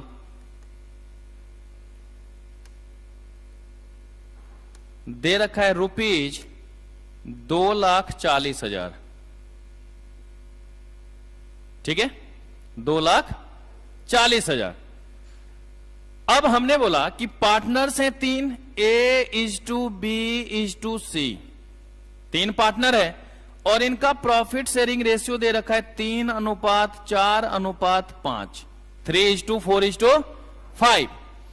आपसे क्वेश्चन इस तरीके से पूछेगा, बताओ एज शेयर क्या होगा, बीज शेयर क्या होगा और सी का शेयर क्या होगा। पूछा जा सकता है या नहीं पूछा जा सकता है? या आपसे बोल देगा किसी एक का बता दो, और आप लोग खुश हो जाते हैं, अरे वाह क्या क्वेश्चन दिया है, ऐसे तो यूं चुटकियों में हो जाएंगे। होगा या नहीं होगा? होगा। लेकिन इसमें भी हम टाइम बचा सकते हैं। अब ले, ये कौन सी बात हो गई? अब इसमें छोटा क्या करेंगे भाई? आप लोग क्या करते होंगे बेटा कि जब भी अगर एज का शेयर निकालेंगे आप, अगर ए का शेयर, तो क्या लिखेंगे? प्रॉफिट डिवाइड में ए प्लस बी प्लस सी इंटू ए, है ना। मतलब 2,40,000 इंटू 12 इंटू 3 ऐसे निकालेंगे। फिर बीज का शेयर निकालेंगे तो बी के शेयर में, चलो अब ये प्रॉफिट वाला ना लिखे, लेकिन ऐसे तो लिखना ही पड़ेगा ना, 2,40,000 डिवाइड 12 गुना 4, अगर 4 है तो क्या लिखेंगे इंटू में? 4, तो इंटू 4, फिर कुछ वैल्यू आएगी। फिर उसी तरीके से अगर सी का निकाल रहे होंगे तो लिखेंगे C's share is equal to 2,40,000 divide में 12 इंटू 5। ये हर बार करना पड़ेगा, ये नहीं करना पड़ेगा? नहीं करना। अगर 3 बार लिखेंगे तो 3 बार ना टाइम बर्बाद होगा। अब कैलकुलेटर पे इसको कैसे करना है, इसमें तो वैल्यू जो आएगी, देखो सही मैंने गलत काटा तो इसका मतलब ये नहीं है कि ऐसा गलत है, तुम लोगों का भरोसा नहीं है। हाँ लिख के काट दोगे, बोलोगे नहीं सर ने बोला था गलत है। सही ये भी है, लेकिन हमारा टाइम हमें कुछ बचाना है। तो यहां पे क्या हो रहा है बेटा? 60,000 आ रहा है ना, यहां पे क्या आ रहा है? 60, यहां पे कितना आ रहा होगा? 80,000, और यहां पर 1,20,000। ये आपका निकल गया, निकालने में कोई दिक्कत नहीं। मैं अब इसका कैलकुलेटर पे बताता हूं कैसे करना है। अगर कहीं पर कैलकुलेटर के अनुसार करना है तो कैलकुलेटर पे लिखोगे प्रॉफिट कितना है? 2,40,000 ना बेटा? क्या हो बेटा? अच्छा 1 लाख हो रहा है, तो कोई बात नहीं, अभी लिख देंगे 2 हटाने में लो, और लिख देंगे यहां पे ब्लैक से 0। अब खुश, बी हैप्पी। चलिए 2,40,000 प्रॉफिट है ना, ठीक है। डिवाइड करो कितने से बेटा? 12 से, ठीक है। इंटू 3 का बटन दबा दो बेटा, इक्वल टू दबा देना। कितना आ रहा है? 60,000, 60,000। एक आ गया हमारा, ये हमारा कितना आ रहा है? एक आ रहा है। देख लो यहां पे मैं आपको दिखाता हूं प्रॉफिट कितना है? 2,40,000। प्रॉफिट कितना है बेटा? 2,40,000। हमने लिखा डिवाइड में 12 इंटू 3 इक्वल टू कर दिया ना बेटा, 60,000 आ गया। अब जब आपको बी का निकालना है तो फिर से करने की जरूरत नहीं। बी का रेशियो कितना है? देखो आंख जूम कर रही है वो, 4 है ना। आपको कुछ और बटन नहीं दबाना, सिर्फ 4 पे हाथ क्लिक करो और इक्वल का बटन दबा दो। देखो कितना आ रहा है। फिर क्या है? 5, फिर से 5 का बटन दबा दो, इक्वल कर दो। बताओ टाइम बच गया या नहीं बच गया हमारा? कि आप जब अपने कैलकुलेटर में यहां लिखा ना, बस क्या करेंगे? 4 दबा के इक्वल कर देंगे। कितना आ गया? ₹80,000, ठीक है। 5 दबाओ और इक्वल कर दो, ₹1 लाख। काम खत्म ना। बार बार लिखने का काहे टेंशन ले हम भाई? जब कैलकुलेटर बाबा है तो उसका ही उपयोग करें, उनको कैलकुलेट करने दें, हम डायरेक्ट आंसर आ जाएगा ना। ये सिर्फ यही एप्लीकेबल नहीं होता, कहीं भी। जैसे आप पार्टनरशिप में भी कर रहे थे, इस तरीके का रेशियो था या नहीं था, तो आराम से हम लोग कर सकते, लेकिन वहां पे ये पता नहीं था तो करना पड़ता था ना। एक्चुअल में हर बार लिख के करना पड़ता था, अब करने की जरूरत होगी क्या? अब किसी का भी शेयर पूछा, अब जैसे मान लो हमने पहले कर लिया डिवाइड, अब मान लो 10 लोग रहता और 9वें लोग का डिफरेंस पूछता, तो एक ही बार में जो उसका रेशियो था देख के इक्वल कर देंगे, काम खत्म हो जाएगा। ही नहीं हो जाएगा। हमें बार बार कैलकुलेट करने की जरूरत है नहीं पड़ेगी, आसानी से हम लोग निकाल सकते हैं। तो इसको भी आप ध्यान में रखेंगे, ठीक है। देख रहे हो ना, मैंने कोई मल्टीपल वगैरह बाद में नहीं लगाया, सिर्फ वैल्यू इक्वल आंसर आता जाएगा। तो कैलकुलेटर पे पहले क्या लिखेंगे? Profit divide sum of ratios into, एक का इक्वल टू हमने कर लिया, उसके बाद सिर्फ वैल्यू इक्वल करते जाएंगे, हर किसी का रेशियो निकलता चला जाएगा, ठीक है। तो ये चीजें आपको ध्यान में रखना है। तो चलिए नोट कर लीजिए ऊपर से जरा, यहां से करना है ना।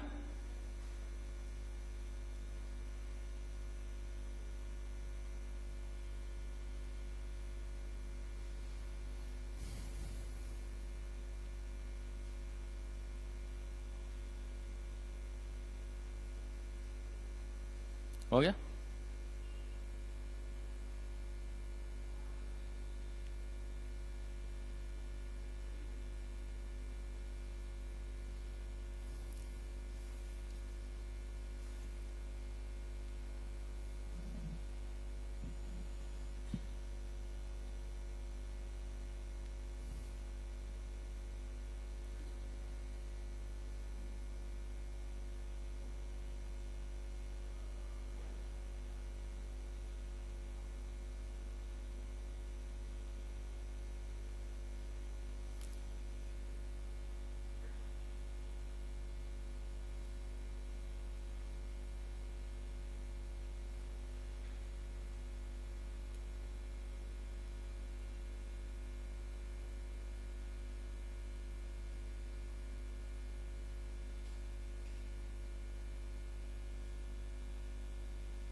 हो गया।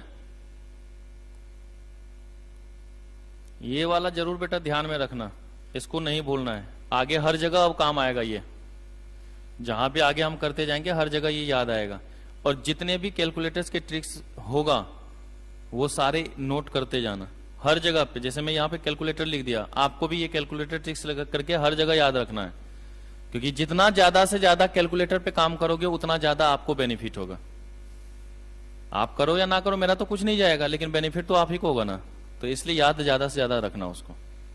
और ये सब तो बेसिक्स है, अभी आगे अभी जाके इंडाइसेज में और भी काम हम आपको बताएंगे कि कैलकुलेटर पे किस तरीके से मेंशन करते हैं।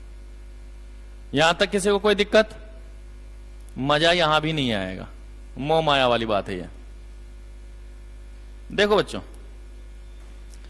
अब अगर यहां पर थोड़ा सा चेंज हम और करें, लास्ट टॉपिक इस यूनिट का, इसके बाद रेशियो में मैं कुछ नहीं पढ़ाऊंगा ना, आपको ज्यादा परेशान करना मेरा फर्ज है ही नहीं, है कि नहीं भाई? जितना रिलैक्स रहो उतना अच्छा रहेगा ना। बेटा मान लो कि आपको हमने इस तरीके से क्वेश्चन बोला कि पी, क्यू और आर तीन हमारे सिटीज हैं, ठीक है? पी, क्यू, आर तीन हमारे सिटीज हैं। रेशियो दे रखा है पी क्यू का, P/Q बराबर दे रखा है 11:12, ठीक है? और पी आर का रेशियो दे रखा है, P/R क्या दे रखा है बेटा हमारे पास? 9:8। अब देखो खुराफाती क्या पूछ रहा है, बताओ बताओ क्यू और आर का रेशियो क्या होगा? ले बाबा, ये तो थोड़ा सा कंफ्यूजन हो गया। अब मैं अगर देखूं तो इसमें पता नहीं चल रहा है कि ये रिश्ता क्या कहलाता है कि नहीं? क्योंकि अगर पी क्यू है, पी आर है, तो भाई पी तो रहेगा ही रहेगा मौजूद। तो एक काम कर सकते हैं ना, है कि नहीं? दुल्हन वही जो पिया मन भाई, काम वही करेंगे जो हमारे लिए सुटेबल होगा, काम वही करेंगे जो हमारे लिए सुटेबल होगा। तो हम क्या करेंगे बेटा? खुराफाती। कैसे? हमने लिखा P/Q, ठीक है, इनटू P/R। देखा हमने हमारे लिए कंडीशन सुटेबल नहीं है, क्योंकि ऊपर में P² हो रहा है और नीचे में क्या हो रहा है? RQ हो रहा है। लेकिन हम एक चीज देख रहे हैं कि Q हमारा क्या होना चाहिए? ऊपर की तरफ, और R हमारा क्या होना चाहिए? R इस वाले कंडीशन में नीचे है। अगर इसको पलट दिया जाए तो हमारा Q ऊपर चला जाएगा या नहीं चला जाएगा? तो मतलब अगर मैं Q/P इंटू P/R कर दो, P से P निपट जाएगा, बच क्या जाएगा बेटा? Q/R बच जाएगा या नहीं बच जाएगा? मैंने अपने सुविधानुसार किया है ना, क्वेश्चन क्या कह रहा है नहीं कर रहा उससे मुझे पता नहीं है। मैंने सीधा देखा कि हमारे लिए सुटेबल कौन सा होगा, तो हमारे लिए सुटेबल यही है कि Q को ऊपर कर दो ताकि P भी निपट जाए, और बच कौन सा जाए बेटा? Q और R। तो भैया एक बार बताना, Q/P का रेशियो 12/11, P/R का रेशियो 4 2 जा 4 3 जा 27 बाय, आ गया ना रेशियो बेटा। लेकिन अगर ये पता नहीं होता कि हम अपने अनुसार भी चेंज कर सकते तो सॉल्व होता क्या? नहीं। फिर अगली क्लास में आप आते, सर क्वेश्चन नंबर 18 देखना जरा, फिर भी मैं यही देखता। ठीक है, तो ये भी हमारा ही है, और ये आपका है क्वेश्चन नंबर 18। देखो कितने क्वेश्चन हो चुके हैं। 18 बता दिया मैंने, 20 बता दिया मैंने, 21 बता दिया मैंने, ठीक है, 9 बता दिया मैंने, 10 बता दिया मैंने। ठीक है, तो ये सारे होते जा रहे हैं आपके।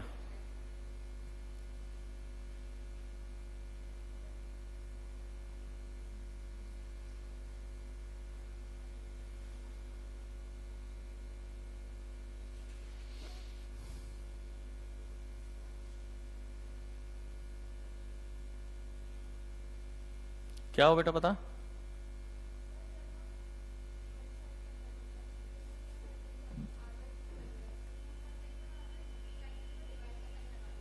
नहीं समझा मैं।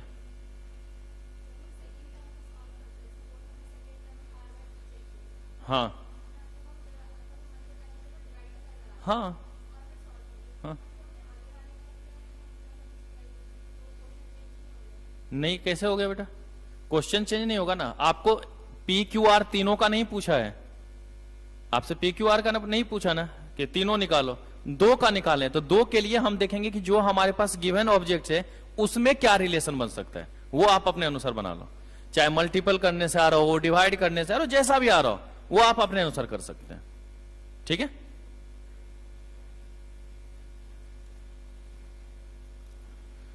अब देखो बच्चों, लिख लिया सबने यहां तक?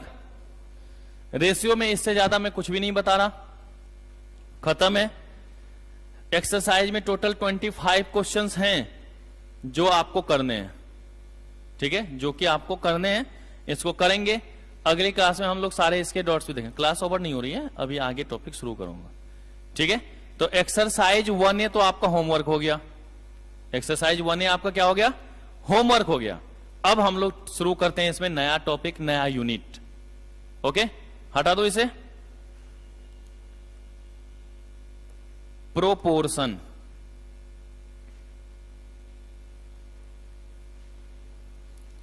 समानुपात। देखो बेटा, अगर समानुपात कहते हैं ना, मत लिखना अभी, पहले देखना। इसको हम लोग ऐसे लिख सकते हैं, समान प्लस अनुपात। समान का मतलब क्या बेटा? इक्वल। अनुपात का मतलब जहां पर हम लोग इक्वल रेशियो की बात करेंगे, जहां पर हम लोग क्या करेंगे बेटा? इक्वल की बात करेंगे। तो हम लोग यहां पर कहते हैं कि N equality of 2 or more ratios is known as proportion. कि कहीं पर भी 2 या 2 से अधिक रेशियो की अगर इक्वलिटी की बात करेंगे, अगर 2 या 2 से अधिक रेशियो के इक्वलिटी की बात करेंगे, तो वो हमारा किस नाम से आएगा बेटा? प्रोपोर्शन के नाम से जाना जाएगा, समानुपात के नाम से जाना जाएगा। कहीं भी किसी भी टर्म्स में अगर 2 या 2 से अधिक रेशियो है, अगर 2 या 2 से अधिक रेशियो है और उसको हम लोग क्या कर रहे हैं बेटा? इक्वल कर रहे हैं, तो वो हमारा किस नाम से जाना जाएगा बेटा? प्रोपोर्शन के नाम से जाना जाएगा। किस नाम से जाना जाएगा बेटा? प्रोपोर्शन के नाम से। तो हम लोग सीधा अब लिख सकते हैं एन इक्वलिटी ऑफ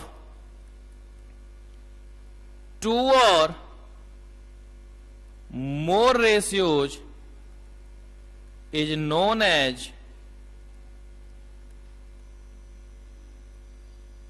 प्रोपोर्शन। कि जहां पर 2 या 2 से अधिक रेशियो को हम लोग इक्वल करेंगे, बेटा कलम रख दे, ठीक है, जहां पर 2 या 2 से अधिक रेशियो को हम लोग क्या करेंगे बेटा? इक्वलाइज करेंगे, इक्वल कर देंगे, तो वो हमारा क्या कहलाएगा? प्रोपोर्शन कहलाएगा। तभी तो हमने लिखा ना कि इक्वल रेशियो की बात करते हैं। किसकी बात करते हैं बेटा हम लोग?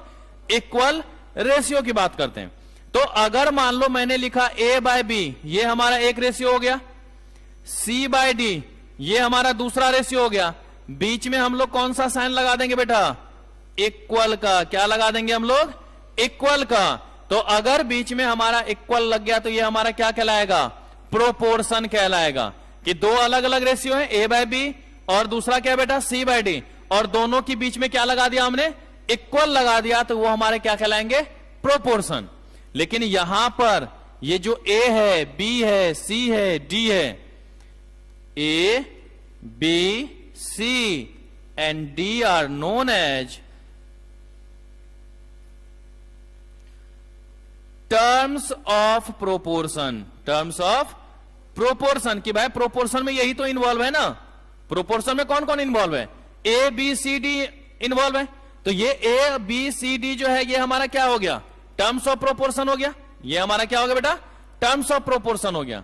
तो जो हमारा ए है इसको हम लोग कहेंगे बेटा फर्स्ट टर्म, इसको क्या कहेंगे हम लोग, फर्स्ट टर्म। जो हमारा बी है, बी को क्या नाम देंगे बेटा हम लोग, सेकेंड टर्म। जो हमारा सी है, सी को क्या नाम देंगे बेटा, थर्ड टर्म। और जो हमारा डी है, डी को किस नाम से जानेंगे बेटा हम लोग, फोर्थ टर्म के नाम से जानेंगे। तो 4 टर्म हो गए या नहीं हो गए। अब देखो ए और डी जो है, जैसे आप लोग मान लो आगे वाले बेंच पे देखो 4 बच्चे बैठे हुए हैं, जो सबसे उधर बैठी हुई है, जो इधर बैठी हुई है, हम क्या बोलेंगे, देखो देखो दोनों बाहरी छोर पर बैठे हुए हैं, that's means both are known as extreme terms. कि भाई ये जो हमारा ए है और ये जो डी है, ये दोनों बाहर की तरफ है या नहीं है। तो अगर बाहर की तरफ है तो इसको हम लोग एक्सट्रीम टर्म्स कह सकते हैं या नहीं कह सकते हैं। एक्सट्रीम टर्म्स बाहरी टर्म्स है ये हमारे, ये क्या है हमारे, बाहरी है। लेकिन बी और सी देख लो बीच में दुबके पड़े हैं बेचारे, है कि नहीं। तो बीच में है ना बेटा, बीच में क्या होता है, मिडिल टर्म्स होता है या नहीं होता। तो इसको क्या नाम दिया गया बेटा, हमारा मिडिल टर्म्स के नाम से जाना गया। ठीक है, तो ए और डी जो है वो हमेशा किस नाम से जाना जाएगा बेटा, एक्सट्रीम टर्म्स। अब जैसा जरूरी नहीं कि ए और डी होगा, मतलब जो 2 टर्म्स बाहर की तरफ हैं, जो 2 टर्म्स हमारे बाहर की तरफ होंगे वो हमारा किस नाम से जाना जाएगा बेटा, एक्सट्रीम टर्म्स के नाम से जाना जाएगा। और जो हमारे दोनों बीच में बंदे पड़े हुए हैं इसको हम लोग क्या बोलेंगे बेटा, हाँ यहां बीच का मतलब वो मत समझ लेना, मिडिल टर्म्स के नाम से जानेंगे हम लोग। ठीक है, कि ऐसे टर्म्स जो कि सेंटर पे हो वो हमारा क्या होगा, मिडिल टर्म्स के नाम से जाना जाएगा। किस टर्म्स के नाम से जाना बेटा, मिडिल टर्म्स के नाम से।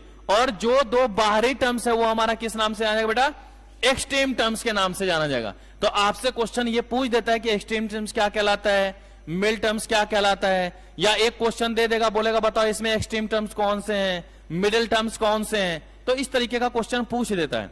तो ध्यान में रहेगा कि कौन सा हमारा मिडिल है और कौन सा हमारा एक्सट्रीम है। लेकिन जरा एक चीज और करके इसमें देखते हैं कि हमने क्या लिखा, ए बाय बी और a by B is equal to C by d. बेटा हम लोग करते हैं तनिक क्रॉस मल्टीप्लीकेशन। क्या करते हैं हम लोग, क्रॉस मल्टीप्लीकेशन। अगर क्रॉस मल्टीप्लीकेशन कर रहे हैं तो देखो क्या अंतर यहां पर होगा कि भैया ए डी के साथ मल्टीपल हो रहा है ना, और बी किसके साथ, बीच में कौन सा साइन, इक्वल का। बीच में क्या साइन हो गया बेटा, इक्वल का। अरे बाबा एक बदलाव यहां पर दिख गया, ए और डी क्या था, तो हम ऐसे लिख सकते हैं product of extreme, product of extreme is equal to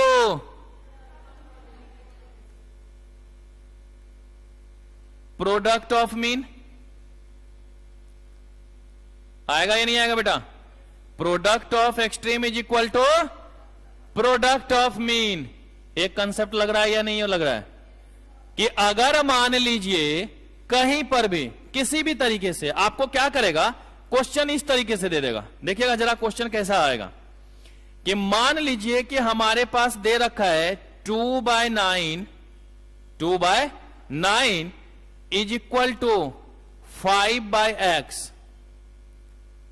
ठीक है, फाइंड x हो सकता है या नहीं लिख सकता, फाइंड x, या यूं कह दें कि 2, 9, 5x आर इन प्रोपोर्शन,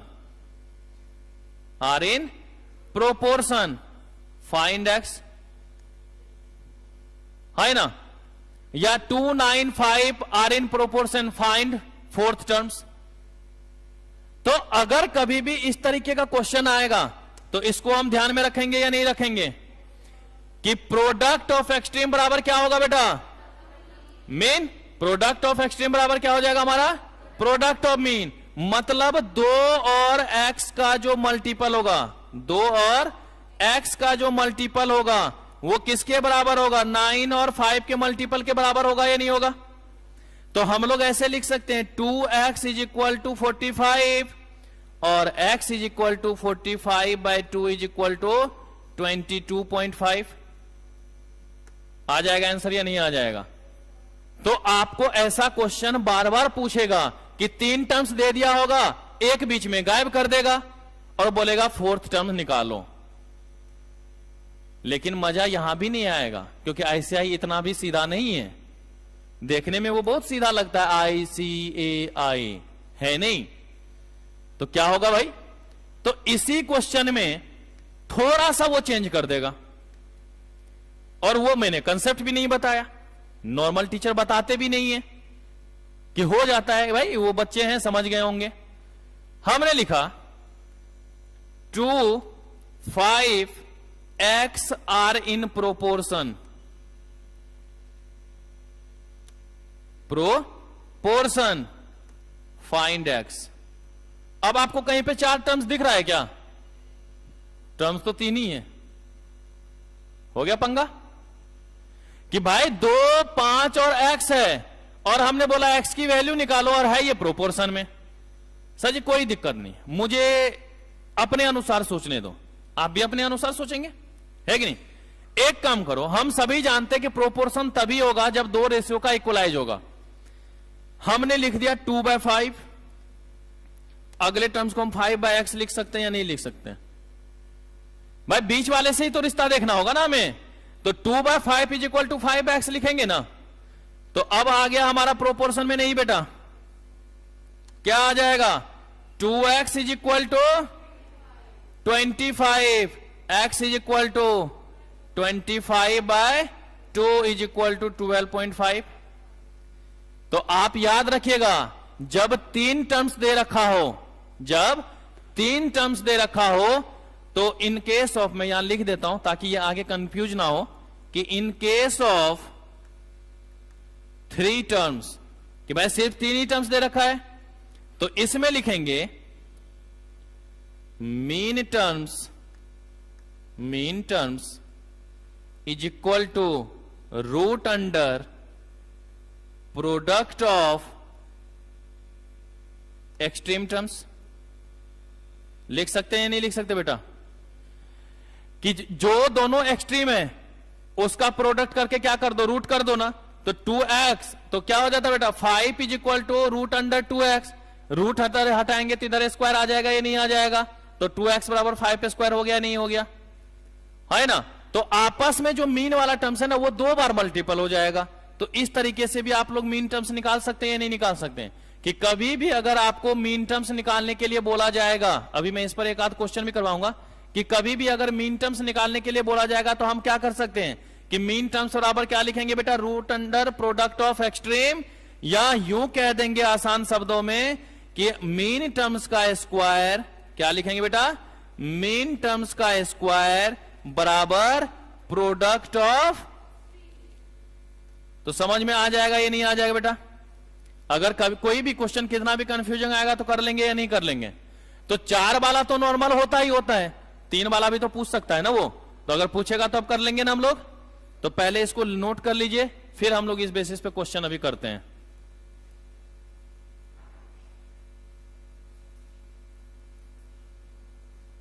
आ रहा है बेटा समझ में।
स्लाइड कर दो।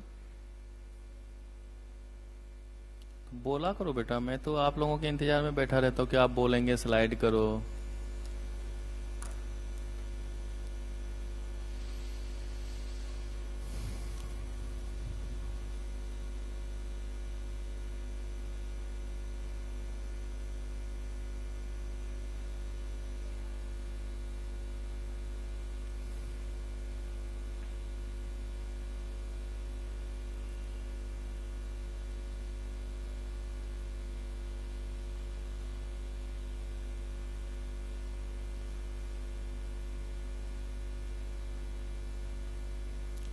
कर लिया?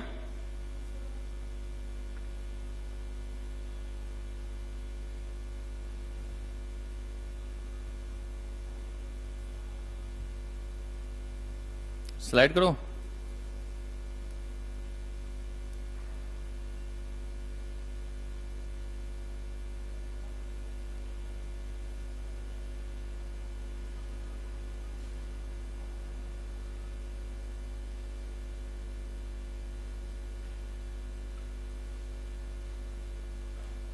हल्का नीचे करो, ठीक है।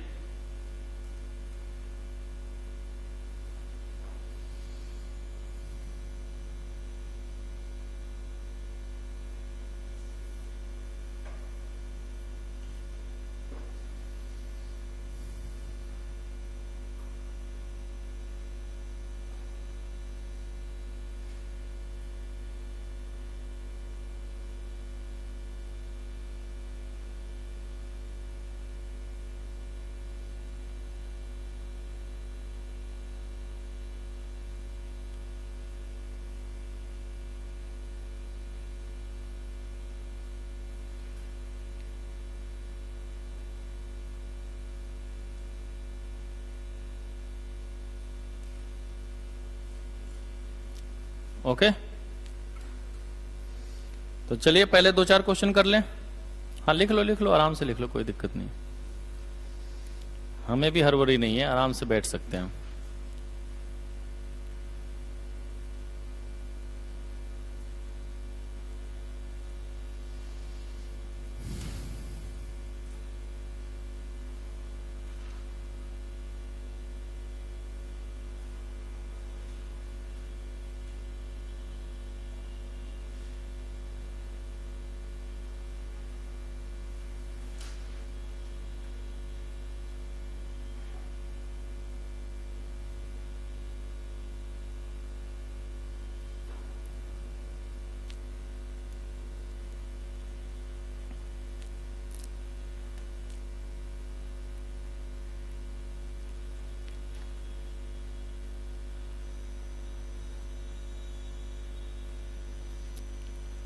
देखिए क्वेश्चन है आपके पास, फाइंड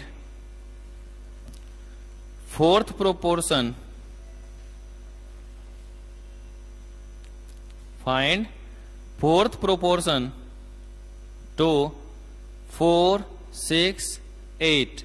तो मतलब यहां पर x, अगर फोर्थ प्रोपोर्शन पूछा है तो 3 दे रखा है, तो चौथे पे क्या लिख दें, x लिख देंगे या नहीं लिख देंगे। तो अगर इस तरीके से है तो हम क्या जानते हैं कि 4 और x का प्रोडक्ट 6 और 8 के प्रोडक्ट के बराबर होगा। तो क्या लिख देंगे बेटा हम लोग, 4x बराबर 6 इंटू 4 2 जा x इज इक्वल टू, आ गया ना बेटा प्रोपोर्शन में, ठीक है। फिर उसी तरीके से क्वेश्चन इस तरीके से आ जाए कि द थर्ड प्रोपोर्शन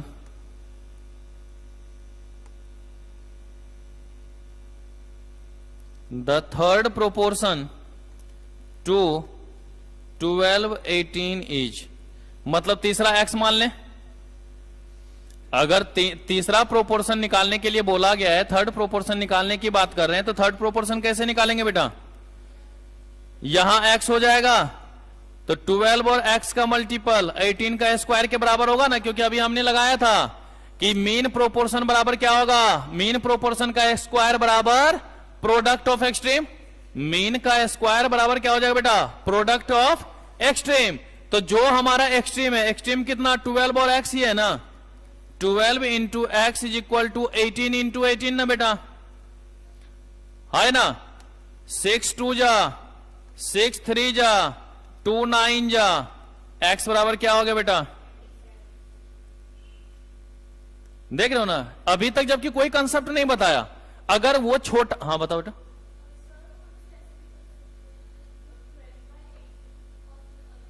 हाँ 18 by x,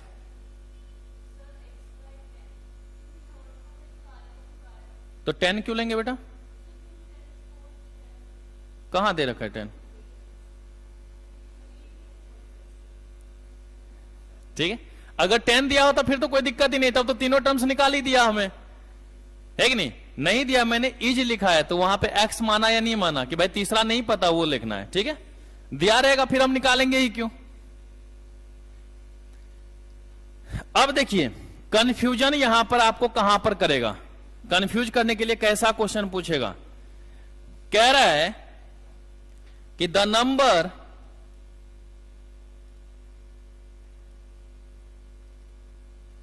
which has the same ratio, which has the same ratio to 26 that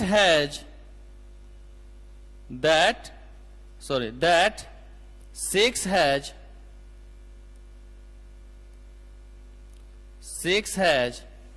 213, कि जो 6 का 13 के साथ है वही किसका 26 के साथ होगा, दे तो रखा नहीं है। तो इसका मतलब हमारे पास क्वेश्चन ऐसे गिवन है ना, 26 6 13, एक्स निकालना पड़ेगा, ये नहीं निकालना पड़ेगा। क्वेश्चन यही कह रहा है ना, गौर से देखो ना, कि वैसा रेशियो निकालो जिसका जो रेशियो 26 के साथ है वही 6 का 13 के साथ है। तो 6 का 13 के साथ है, मतलब थर्ड और फोर्थ प्रोपोर्शन गिवन है हमारे। 26 का किसके साथ होगा, तो भाई एक्स हमें गिवन ही नहीं है, तो पहला प्रोपोर्शन इसमें निकालना पड़ गया हमें या नहीं निकालना पड़ गया। तो हम लोग ऐसे लिख सकते बेटा, X by 26 is equal to 6 by 13, 13 2 जा, एक्स बराबर कितना हो गया बेटा, देख रहे हो ना कैसे लैंग्वेज प्रॉब्लम कर रहे हैं। अब इसमें नहीं बोला कि फर्स्ट प्रोपोर्शन निकालो, जबकि डायरेक्ट वो ये भी बोल सकता था ना भाई कि 26 6 और 13 दे रखा है, बताओ पहला प्रोपोर्शन क्या होगा। पूछ सकता ना कि फर्स्ट प्रोपोर्शनल क्या होगा आप निकालो, लेकिन नहीं पूछा। कान पकड़ेंगे पर घुमा के कि भाई आपको पहला ही प्रोपोर्शन निकालना है, लेकिन कैसे कंफ्यूज किया कि वैसा प्रोपोर्शन निकाले, वो वैल्यू निकाले जिसका जो रेशियो 26 के साथ है वही 6 का किसके साथ, 13 के साथ है। तो 6 बाय 13 का रेशियो दे ही रखा है, तो किसका, तो x का 26 के साथ होगा। तो x by 26 is equal to 6 by 13, और x की वैल्यू कितनी आ गई बेटा हमारे पास, 12 आ गई ना। x की वैल्यू कितनी आ गई हमारे पास, 12 आ गई। तो इस तरीके से भी हमारा प्रोपोर्शन निकलेगा या नहीं निकलेगा बेटा। तो कभी भी अगर इस तरीके का प्रोपोर्शनल होगा तो अब काम कर लेंगे भाई, कोई बीच वाला गायब कर दे, कोई साइड वाला गायब कर दे, कोई पहला गायब कर दे, दूसरा गायब कर दे, आराम से कर लेंगे या नहीं कर लेंगे। तो हाँ बोलिए, आपसे क्वेश्चन क्या कह रहा है कि the number which has the same ratio two 26, कि वो नंबर जिसका बराबर रेशियो जो 26 के साथ है वही 6 हैज टू 13, 6 का 13 के साथ है। तो 6 का 13 के साथ जो रेशियो है वही वैल्यू निकालने है कि उसका किसके साथ हो, 26 के साथ हो। तो दो अलग अलग रेशियो हो गए, मतलब प्रोपोर्शन हो गया। तो हमने वही निकाला कि x का जो रेशियो 26 के साथ है वही 6 का 13 के साथ है। हमने उसको अपने अनुसार न्यूमेरिक टर्म्स में लिख लिया कि x का जो रेशियो 26 के साथ है वही 6 का किसके साथ है बेटा, 13 के साथ है। तो अब हो गया ना x 26 6 और 13, तो 4 टर्म्स आ गए ना। अब x नहीं निकल जाएगा हमारे पास, तो हमने फिर उस टर्म्स पे कंसीडर कर लिया। लेकिन मजा यहां पर आता नहीं है कि नहीं। बाय चांस क्वेश्चन पूछ दे तो पूछ दे, लेकिन संभावनाएं बनती नहीं है, तब करे क्या भाई, किस तरीके से उसको सॉल्व करें। तो इसके लिए हमें कुछ इसके प्रॉपर्टीज को देखना पड़ेगा, कुछ उसके रूल्स को देखना पड़ेगा, कुछ इसके रिजल्ट्स को देखना पड़ेगा। ठीक है, तो यहां तक नोट कर लिया सबने?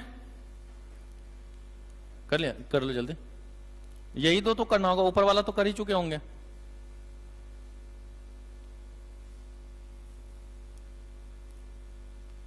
अगली क्लास में ये और इंडाइसेज खत्म हो जाएगा। एक्सरसाइज 1C तक कर सकते हैं आप।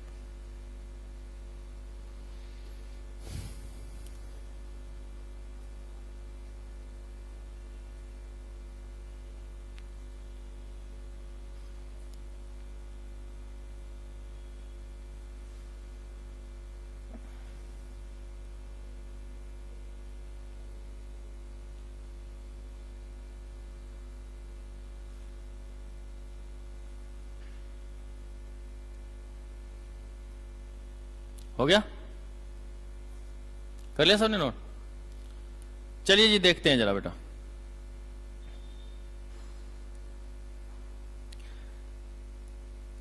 लिखेंगे प्रॉपर्टीज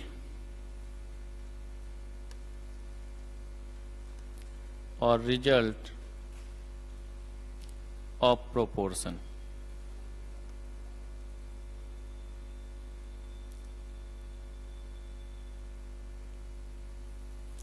बेटा सबसे पहला इसमें आता है हमारे पास क्रॉस मल्टीप्लिकेशन रूल। पहला कौन सा आएगा हमारे पास? Cross multiplication rule. अब देखिए नाम में ये क्रॉस मल्टीप्लिकेशन, तो अगर कहीं पर भी देख लो बेटा, फिर आराम से टाइम मिलेगा नोट करने के लिए, या चलो साथ में करते, थ्योरेटिकल है कोई दिक्कत नहीं होगी। A by B is equal to C by d. By proportion तो यही है ना हमारे पास, a by B is equal to C by d. नाम में क्या लिखा है बेटा? क्रॉस मल्टीप्लीकेशन ना, मतलब कोना कोनी मल्टीपल, एंगल वाइज मल्टीप्लीकेशन कर देंगे हम लोग उसका, कि जहां भी एंगल में हम लोग मल्टीप्लीकेशन की बात करेंगे वो हमारा क्या होगा? क्रॉस मल्टीप्लीकेशन रूल होगा। तो इस बेसिस पे हम लोग क्या करेंगे बेटा? ए डी बराबर बी सी लिखेंगे या नहीं लिखेंगे? और जो हम इतने देर से पढ़ रहे हैं यही बातें तो हो रही थी ना हर जगह। ए डी बराबर B C, that means product of extreme is equal to product of mean. Product of extreme बराबर क्या हो जाएगा बेटा? Product of mean. इसमें तो कोई कंफ्यूजन नहीं होगा। अब दूसरा अल्टरनेंडो।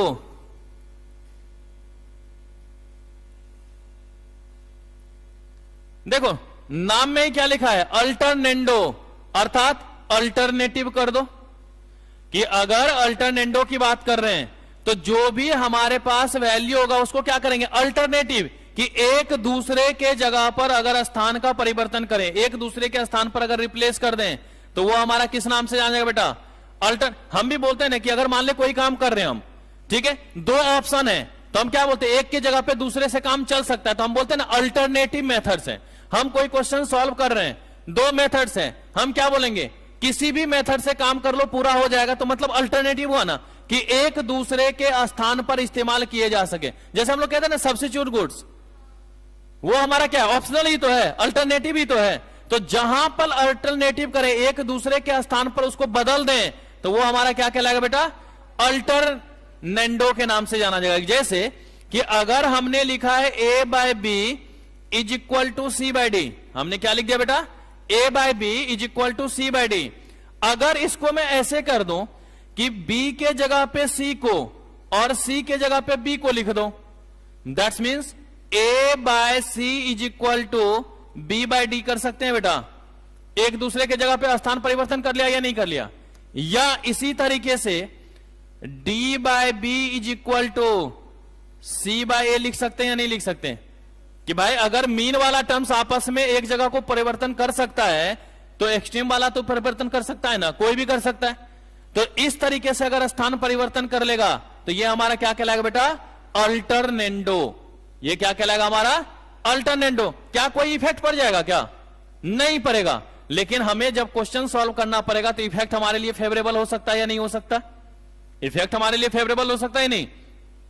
तो ये हमारा है दूसरा बेटा अल्टरनेंडो, कि जहां पर हम क्या करेंगे, उस वैल्यू को क्या कर दे बेटा, अल्टरनेटिव कर दे। उस वैल्यू को क्या कर दे हम लोग, अल्टरनेटिव कर दे, एक दूसरे के स्थान पर परिवर्तित कर दें। तो भाई एक्सट्रीम पॉइंट जो है एक्सट्रीम के साथ ही चेंज होगा, मीन पॉइंट जो है हमारा मीन पॉइंट्स के साथ ही चेंज होगा, कि जो हमारा एक्सट्रीम टर्म्स है वो एक्सट्रीम के साथ ही चेंज होगा, जो हमारा मीन टर्म्स है वो मीन टर्म्स के साथ ही चेंज होगा ना। ऐसा नहीं कर देंगे कि मीन को एक्सट्रीम के साथ बदल दो और एक्सट्रीम मीन के साथ बदल दो, ऐसा नहीं है बेटा।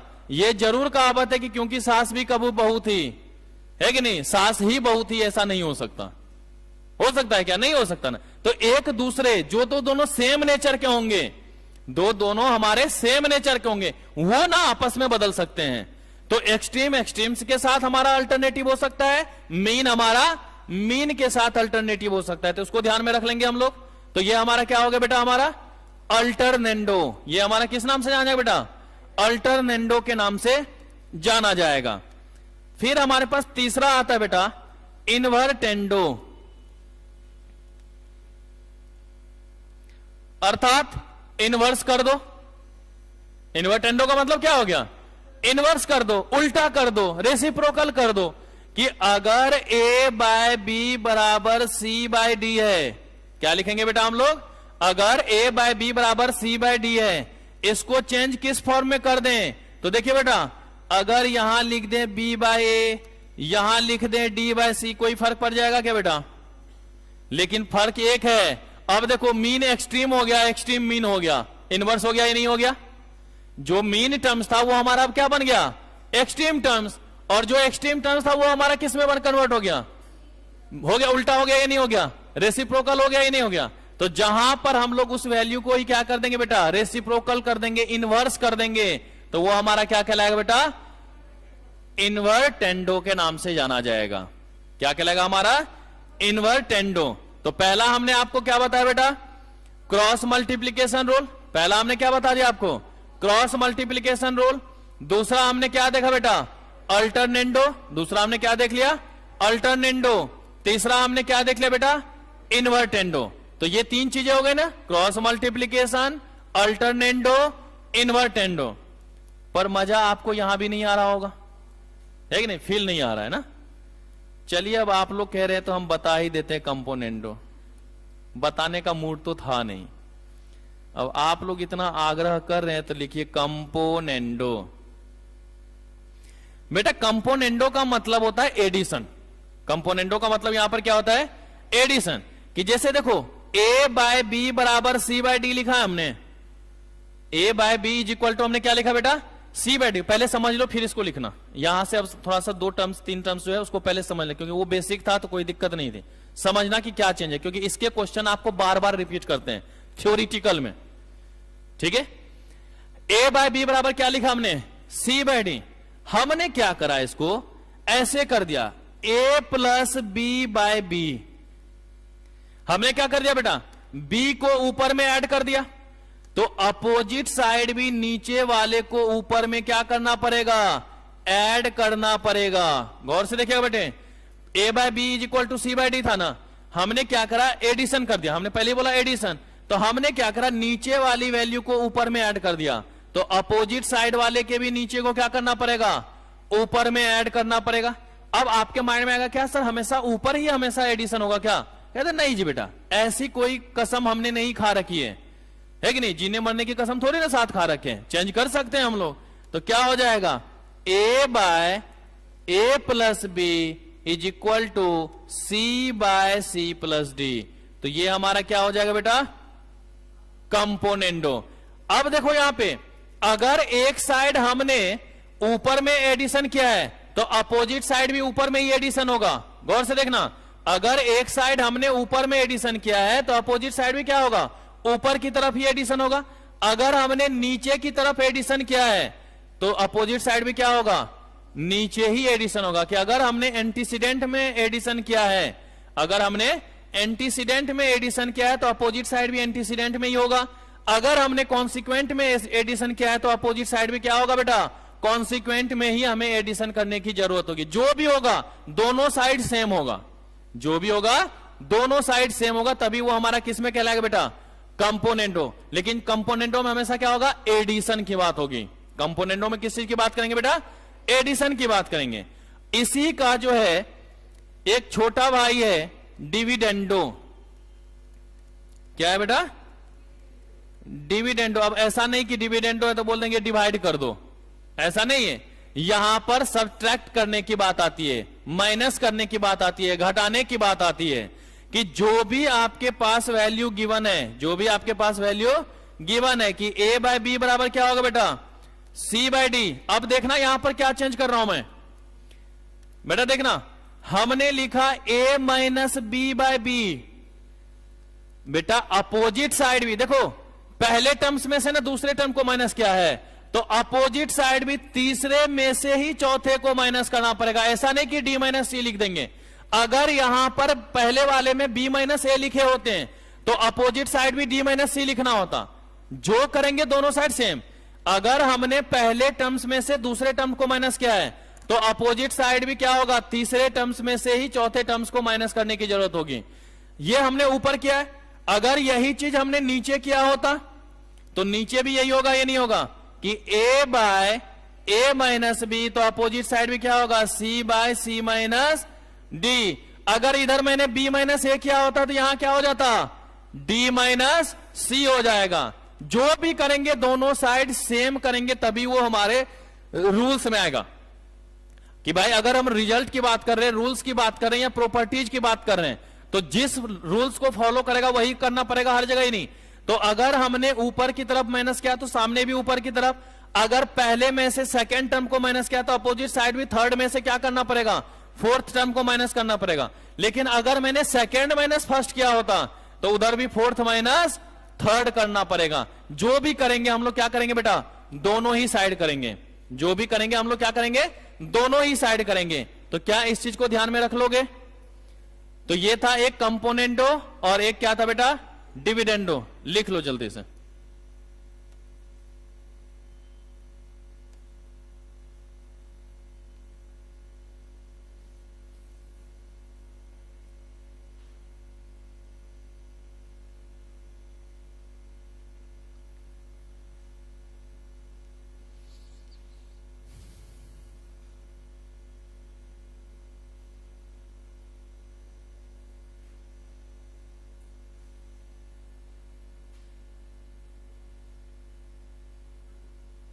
हो गया? पर बात तो बनेगी नहीं यहां भी। चलिए एक और करवा देते हैं, बाकी अगली क्लास में करवा देंगे। ठीक है? परेशान नहीं करूंगा मैं ज्यादा, कभी नहीं। मैं कभी 2 घंटा ज्यादा पढ़ाता ही नहीं बच्चों को। बेटा अभी दोनों अलग अलग था ना, बात तो हम साथ साथ की भी हो सकते हैं। अर्थात componendo and nendo and dividendo. Componendo and dividendo मतलब प्लस और माइनस एक साथ आ जाए। प्लस और माइनस एक साथ। कि अगर a बाय बी बराबर हमने क्या लिखा बेटा? c by D. अगर हमने क्या लिखा बेटा? a बाय बी बराबर c बाय डी। तो देखिए a plus B divide a minus B, तो अपोजिट साइड भी क्या होगा? c प्लस डी डिवाइड में। अब देखो प्लस हुआ है ऊपर तो दोनों साइड ऊपर, माइनस अगर नीचे हुआ है तो दोनों साइड नीचे। लेकिन अगर हमने ऊपर में माइनस दिया, नीचे में प्लस लिखा, तो अपोजिट साइड भी क्या होगा? ऊपर में माइनस और नीचे में प्लस को करना पड़ेगा। तो अब हमारा क्या कहलाएगा बेटा? Componendo and dividendo. कि प्लस और माइनस अगर एक साथ आ जा रहा होगा, अगर प्लस और माइनस हमारा एक साथ आ जाएगा तो वो हमारा क्या कहलाएगा बेटा? कंपोनेंडो एंड डिविडेंडो के नाम से जाना जाएगा। कि अगर कहीं पर पहले हमने सिर्फ और सिर्फ एडिशन किया था, सही ठीक है, अगर हमने एडिशन किया तो वो हमारा क्या हो गया? कंपोनेंडो। अगर हमने सब्ट्रैक्ट किया तो क्या हो गया बेटा? डिविडेंडो। अगर एडिशन और सब्ट्रैक्ट दोनों हो जाए तो वो हमारा किस नाम से जाना है बेटा? Componendo and dividendo. आज मैं ज्यादा परेशान नहीं करूंगा, आपको ज्यादा होमवर्क भी नहीं दे रहा हूं। इस वाले में से जितने क्वेश्चन बने कर लेना। 1B एक्सरसाइज 1A को आपको पूरा का पूरा कंप्लीट करना है। 1A पूरा कंप्लीट करना है। 1B में नियरली अबाउट 60 to 70% क्वेश्चन बन जाएंगे आपके ओनली। ठीक है? तो वो करके एक बार आना, अगली क्लास में सबसे पहले हम सारे डॉट्स बता देंगे, जो भी बच्चा करके आएगा वो जो भी पूछेगा मैं सारा डॉट्स बता दूंगा, और फिर उसके बाद इसको खत्म करके इंडाइसेस की शुरुआत करेंगे। ठीक है, आप बेटे वो पूछ लो मुझसे, मैं समझा देता हूं आपको। ओके, धन्यवाद। बेटा समझने में कोई दिक्कत?